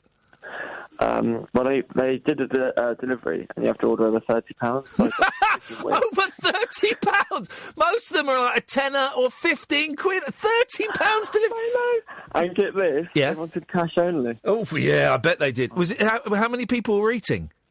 It was me and 3 other friends. Oh, 3 others. All right, fine. Well, you do that. So we got 6 cans of fizzy, a whole duck, some chicken wings, and some seaweed. Oh, yeah, I love that. That's not seaweed, though, is it? It's cabbage. No, it's cabbage. Yeah, I know. What?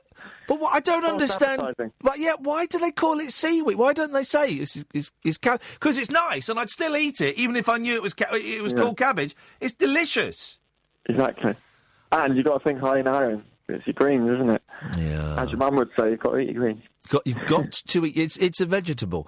I'm lazy when I go to the Chinese.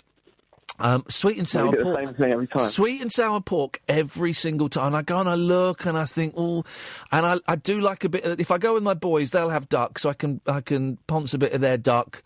But duck gives me indigestion. So sweet and sour pork all the time. Yeah. You like it, but it doesn't like you. Exactly. Yeah. Exactly. What happens when you go to the Chinese? Do people go, "Oh, look, it's here off TV"? Well, Chinese specifically. The Chinese people didn't recognise me the last time I went to, but as I was leaving, a family at another table did recognise me, and then we had a little chat.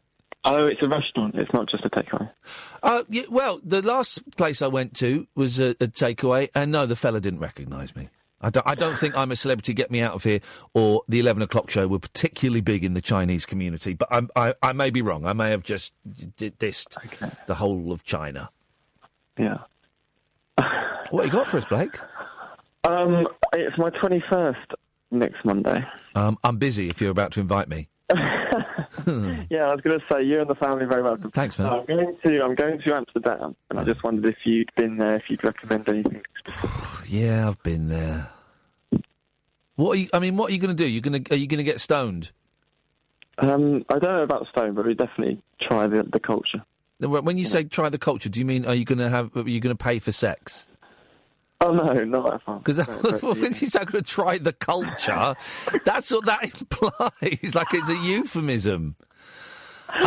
No, that is definitely worthwhile. But I really haven't got the funds for that at this stage in my life. All right, but if you had the funds, listen, I'll slip. No, my attitude to Amsterdam changes as I get older, and when I was. When did I go there? I went there with Mackenzie, first of all, to write. We were in our 20s, early 20s. You know, going there in my early 20s, and the last time I went there was for a job, probably late 30s. And, in my early 20s, it's like Disneyland. And in my late 30s, I just thought it was grubby. And I know that the sex part and the drugs part, they're a very small part of it. And I think the drugs part is even smaller now. But I just found it, I just think it's a weird place, man. Yeah. Glad you don't live there. Glad you live near London. Yeah, and it doesn't, neither of those things excite me in the way that they would have excited younger me. And, and there's the Van Gogh Museum, there's the Anne Frank Museum and all of that stuff. But, I mean, really, what most people do is they go and get stoned and they walk up and down the red light district daring each other to go in. And that's kind of it. And it's... So that's what you'd say to do? Just have a good laugh? No, I'm not. No, you're not listening. I'm saying don't do that. I'm saying don't do that. Do what most people do. No, don't do that. Okay. But if you were in my shoes, if you were 21 again... Oh, I'd fill you my were going boots. to Amsterdam, I'd fill my boots, yeah. Yeah. I'd make sure I was wearing boots, but then I would fill them. So 2 things definitely worth checking out, the Anne Frank Museum and the Van Gogh. That's exactly the places to go, Blake, and I hope you have a great time. Thank you very much indeed. Don't take life advice from me, for crying out loud. Look how my life turned out. I'm living in a tiny bedsit on my own. Don't follow my advice. Follow the advice of Gary. Good evening, Gary. Hey, Ollie. I heard you on Martin Kellner's show a couple of weeks ago. Oh, that was all right, wasn't it? Yeah, it was all right. Yeah, it was all right. I should say Paul Ross is on at 1:00 tonight. I'm not going to. You don't agree with him? No, I'm not going to do that. Bring him up. Well, I'm not telling you. I was talking about politics. I'm not into politics. I'm not telling you to. I'm reminding the listener that the 1:00 the station doesn't close down. If anything, it goes up to the next level. Yeah. Politics. Politics. Well, he does other stuff. He doesn't just do politics. I've heard him do trivia and music and art. I think it's funny stuff as well. He does funny stuff as well. He's good, Paul Ross. I like Paul Ross. Can I stop serious for a bit, though? Of course you can, Gary. I've listened to you a long time now, and we are at a false start, I suppose. But we've gone wrong foot with each other, I suppose. But I lost my sister at 20, me. I went on a 10-year drinking binge and all that crap. It's like a fucking... sorry, I swear. Sorry. It's like... He said what? He said crap, didn't he? No. Crap, did you say the F word? All right. Just, yeah, shut up. Right, because I missed that. Right, so an F word went out there. Thanks. Apologies, I should have spotted that, but I'm struggling to understand everything that Gary is saying. An F word went out. We apologise. It's not. We don't. You know. We like loose badinage, but words like that are not appropriate on the radio. And I apologise. And we've had a slew of them this evening, and that's the only one that has slipped my attention. So I thoroughly apologise, Gary. I'm letting you back on, mate. But that's a yellow card. Just. I'm sorry. It's really easy. It's really easy to not say the F word. It's really easy. Right. It's easy. Sometimes it just slips out. No, it doesn't. No times it slips out. It once in 15 years of radio broadcast have I let the F word slip out, and that's because I was wrestling my producer at the time. So can we just stop it, everybody? I will. I'll try. Right, go on. Right, offices at 20. Yes. I was trying to. It's like a therapy show, isn't it? That's what I'm trying to say. It's like a therapy kind of thing. Talking about it. Yeah. And I went on a 10-year drinking binge, as you do. And tried to commit suicide 3 times. Right. As you do. I nearly fell off a 10th floor building once, as you do. And I still have nightmares about that. I let go and I grabbed it again. Yeah. The building. Why was that an accident, or was that you planning to? That my psychosis were playing up. Yeah. I like to talk about it. I love talking about it, psychosis and all that. Me, Amy, Mum. What do you mean by psychosis? I had my own brother's voice. You had what? My own brother's voice is in police force, and I thought it was police having a go at me. Right, okay. Which was weird. Yeah. But I'm taking tablets for him now. Good. So, that's okay. Yeah. That's all I want to say, really. I just want to get it off the chest and all that. And how do you feel having shared that? I feel better, like a weight's been lifted. You know what I mean? Yeah, I do. I'm wondering why you feel telling. I'm just trying to get my head around this, Gary. Why you feel? You hang on. Let me try and ask a question before you answer it. As you do, right? Yeah. I'm trying to work out: are you feeling better because you've told me? And if so, why? Or are you feeling better because you've told the listeners? And if so, why? Because I'm into spiritualism and all that, the universal awakening and all that thing. That thing where everybody knows. You know what I mean? No, I don't know what you mean. A universal awakening is a spiritual thing, I think. A universal awakening? Yeah. What does it's that been mean? said. It's been books wrote about it and stuff. Right. What about? I don't know. I haven't read those books, so I don't know what you're talking about. Well, Let's focus on the question. Do you feel better because you've told me, or do you feel better because you've told my listeners? I feel better because I told listeners, yeah. Why? I feel better. Why? I don't know. It's just, I don't know. It's just a thing. It's just. I'm glad that we could help. I know. Yeah. No, why not? Okay. Anything else you want to get off your chest? I don't know. Let's think. Well, if you have to think about it, then that I think we know the answer to that. It'll take a while. No. All right, Gary. Well, thanks for your call, man. Thank you. I'll ring you again. Hang in there, fella. I will do. It's hard, this life stuff, isn't it? Yeah. No. 0344 499 1000 is the telephone number. The woman has tweeted, why isn't Kath in the studio anymore? The dynamic has changed. Yeah, the dynamic has changed. Kath is focusing her time at the moment on getting the best calls and shaping the show from that side. But Kath will come in the studio again. It's not a permanent thing. We just like mixing things up and, trying to... I think we both felt the show was getting a little bit flabby, a little bit, I don't know. It's harder work for me if it's just me in the studio, and maybe I needed that for a little bit. So this is the beauty of this show, is that we can do all different kinds of things and try all different kinds of things and see where we get to. We have no callers for the last 15, 20 minutes of the show. 0344 499 1000 is the phone number. This is the Late Night Alternative on Talk Radio. Experience the unconventional, Evening, boss. the unpredictable, and the completely unorthodox. Exactly. With rule-free Iain Lee. The Late Night Alternative with Iain Lee. I've got no internet for the last 4 days. On Talk Radio. 0344 499 1000 is the telephone number. Monday to Friday, me, Iain Lee and Catherine Boyle. We present the Late Night Alternative between 10 o'clock at night and 1 o'clock in the morning. Don't forget, at 5 o'clock, James Max. And at 1 o'clock tonight, it is Paul Ross. We have... I was just watching the YouTube video thinking, God, why is there such a delay? There's a real delay for the whole thing. I was 3 minutes behind. Like an idiot. If you want to watch the show, you're in HD. You can watch it by going to youtube.com/rabbithole. Subscribe to the channel, guys. Subscribe to the channel. 0344 499 1000 is the telephone number if you want to give me a call.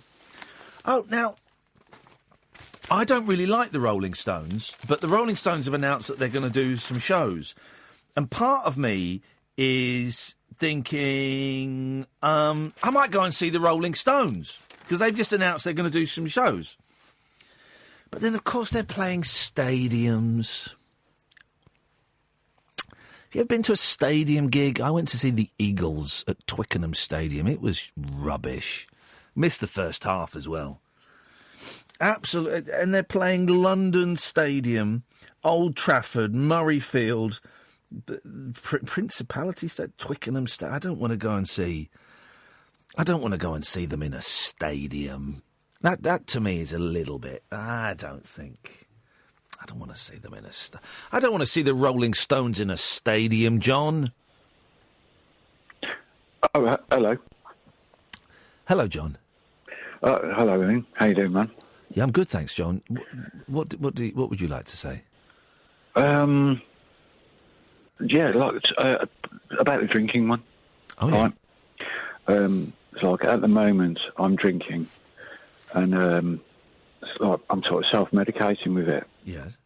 Right, so, and I did have about 6 years of it. Yeah.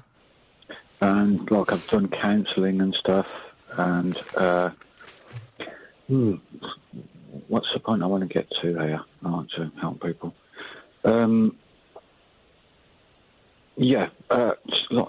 Drinking is just a symptom. Yes. Right, there's like underlying stuff. And if you don't look at that, like, you won't be able to move forward. Do you know what I mean? Yeah.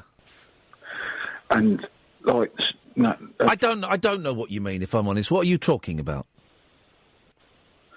AA. Yeah. For instance, right. I don't believe in it. What do you mean you don't believe in it? It works for some people. Yeah. It does work for some people. I know that. It works if you work it. Yeah.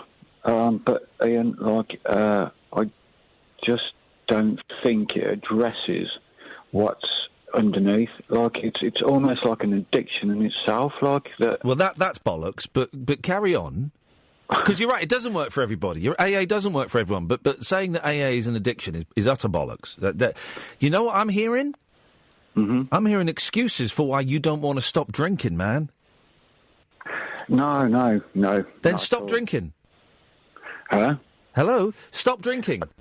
No, I can't. Right, because you're making excuses. You have a choice. You have a choice. And you're choosing to carry on drinking, and that's fine, man. That's fine. That's your choice. Yeah, it is, yeah. Right. Yeah. Okay, fine. So that's your choice. Yeah. And how's it going for you? I'm stabilised at the moment. No, you're not. You're rambling, you're incoherent, and you're dull. Oh, okay. Cheers. No, I'm being honest, because it doesn't sound like anyone's being honest with you. You're not stabilised, you're rambling, I can barely know what you're talking about, and you're dull. All right, man. Well, so I'm hanging up then. Why are you hanging up? Because that's just an attack on me. No, it's not. It's not an attack at all. It's honesty, mate. It's honesty. And what I'm hearing there is another excuse for you why you don't want to stop drinking. How do you think you're stabilised, right? And I'm telling you, from the outside, you ain't. I know where I'm at, Ian. I know where I'm at. Right, and I know my perception of you, right? And how do you know it? You don't know me. No. You do not know me at all. There's the rambling. I said, rambling. I know. Why is that rambling? Because you're talking bollocks, and I will. What is wrong with everybody with the F words tonight, John? Well, you've just right. What is wrong with everybody? John, you're not on the air. I'll let you back on in a second, right? You phoned up and you're rambling, man. You are rambling because you're drunk. You're not stabilised. You're drunk, right? I told you what my perception of you was. And had you not been drunk, you probably would have heard me say that. I didn't tell you what your personality is. I didn't tell you what I think you are like. I told you what my perception of you was, right? You're effing and jeffing, and you're stabilised? You're in control? I was dull. Right, John, you've not been on the air for the last 30 seconds. I will let you back on. No other radio host would do after that kind of language. I will let you back on. He's not even listening to me. John, no one can hear you, right? I will put you back on, but you've got to just moderate your language. I will. Hopefully you can moderate that. Great. I told you what my perception of you was. Okay. That is something that is my valid opinion. All right, yeah. And you're being aggressive, and you are rambling, John. You don't think you are, but you are, man. Really? I'm rambling. You're what, sorry? I'm rambling. Yes, you are rambling, yes. Right, okay. Well, so perhaps, like, the best thing I could do is just hang up then? That's your choice. I'm happy to talk to you till the end of the show if you want. I'm curious as to what, I don't know what this phone call is about. Is it to phone up and tell me that you're having a great time being drunk? Is it to phone up and tell me that you enjoy drinking and you're not drunk? Is it to phone up and say that you really wish you could stop drinking? I don't know what this phone call is. I think, what I'd like to say is, and I apologise to anyone who was offended by my language. I do apologise for that. That drinking is a symptom of what lies underneath. This is what I'm trying to get to, Ian. And it's if you don't address what's underneath, then there's always the chance that you'll relapse. Well, but you haven't stopped, so you can't relapse. I have. I've done 6 years. I've done almost 20 years of counselling when my daughter was born, Ian. Right. Okay. But but you're drunk now. I'm not drunk. Yes, you are, mate. No, I'm not slurring my words or anything. Yes, you are, mate. You are. Really? Am I? Yes. So I'd like somebody else to sort of phone up. No, we're not going to have a phone in. Is John slurring his words? You are slurring your words. You are being very aggressive, and you're slurring, mate.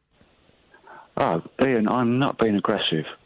Mate, you just threw an F-bomb at me. You are. And you're focusing on things that are irrelevant. I apologise. Well, it doesn't matter. Well, it doesn't matter that you apologise. You did it. And you are slurring your words. So what is the point? Do you know what, Ian? Sorry, mate. Here we go.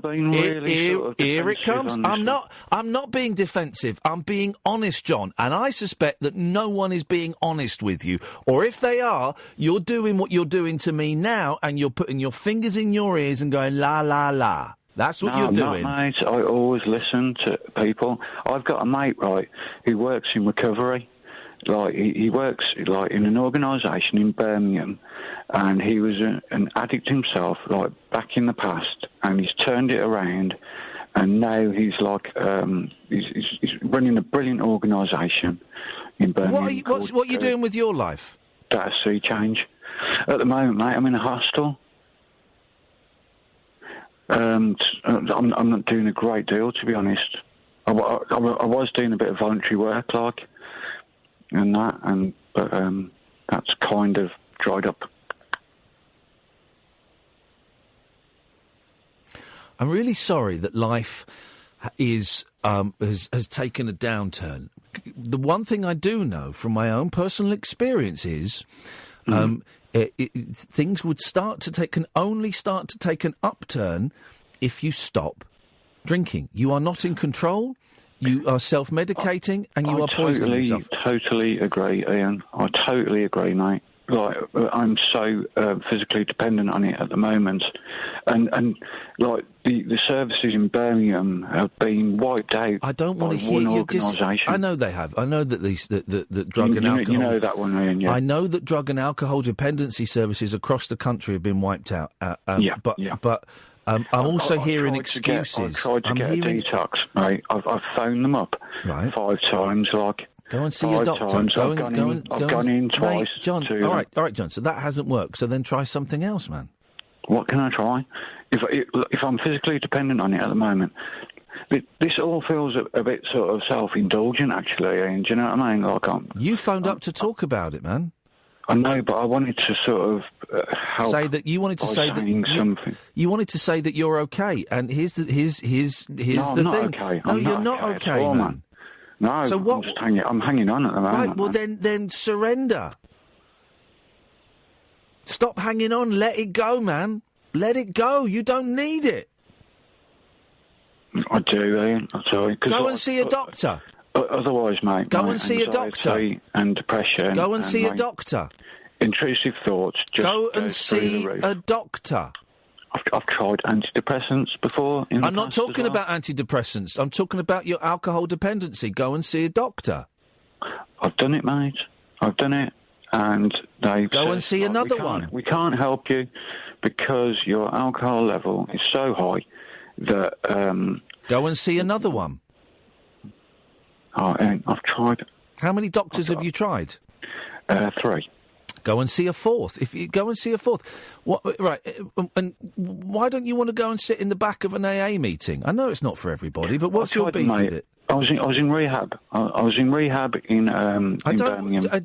This is the rambling. We're running out of time because Paul Ross is on in 2 minutes, right? So we've got to really focus on.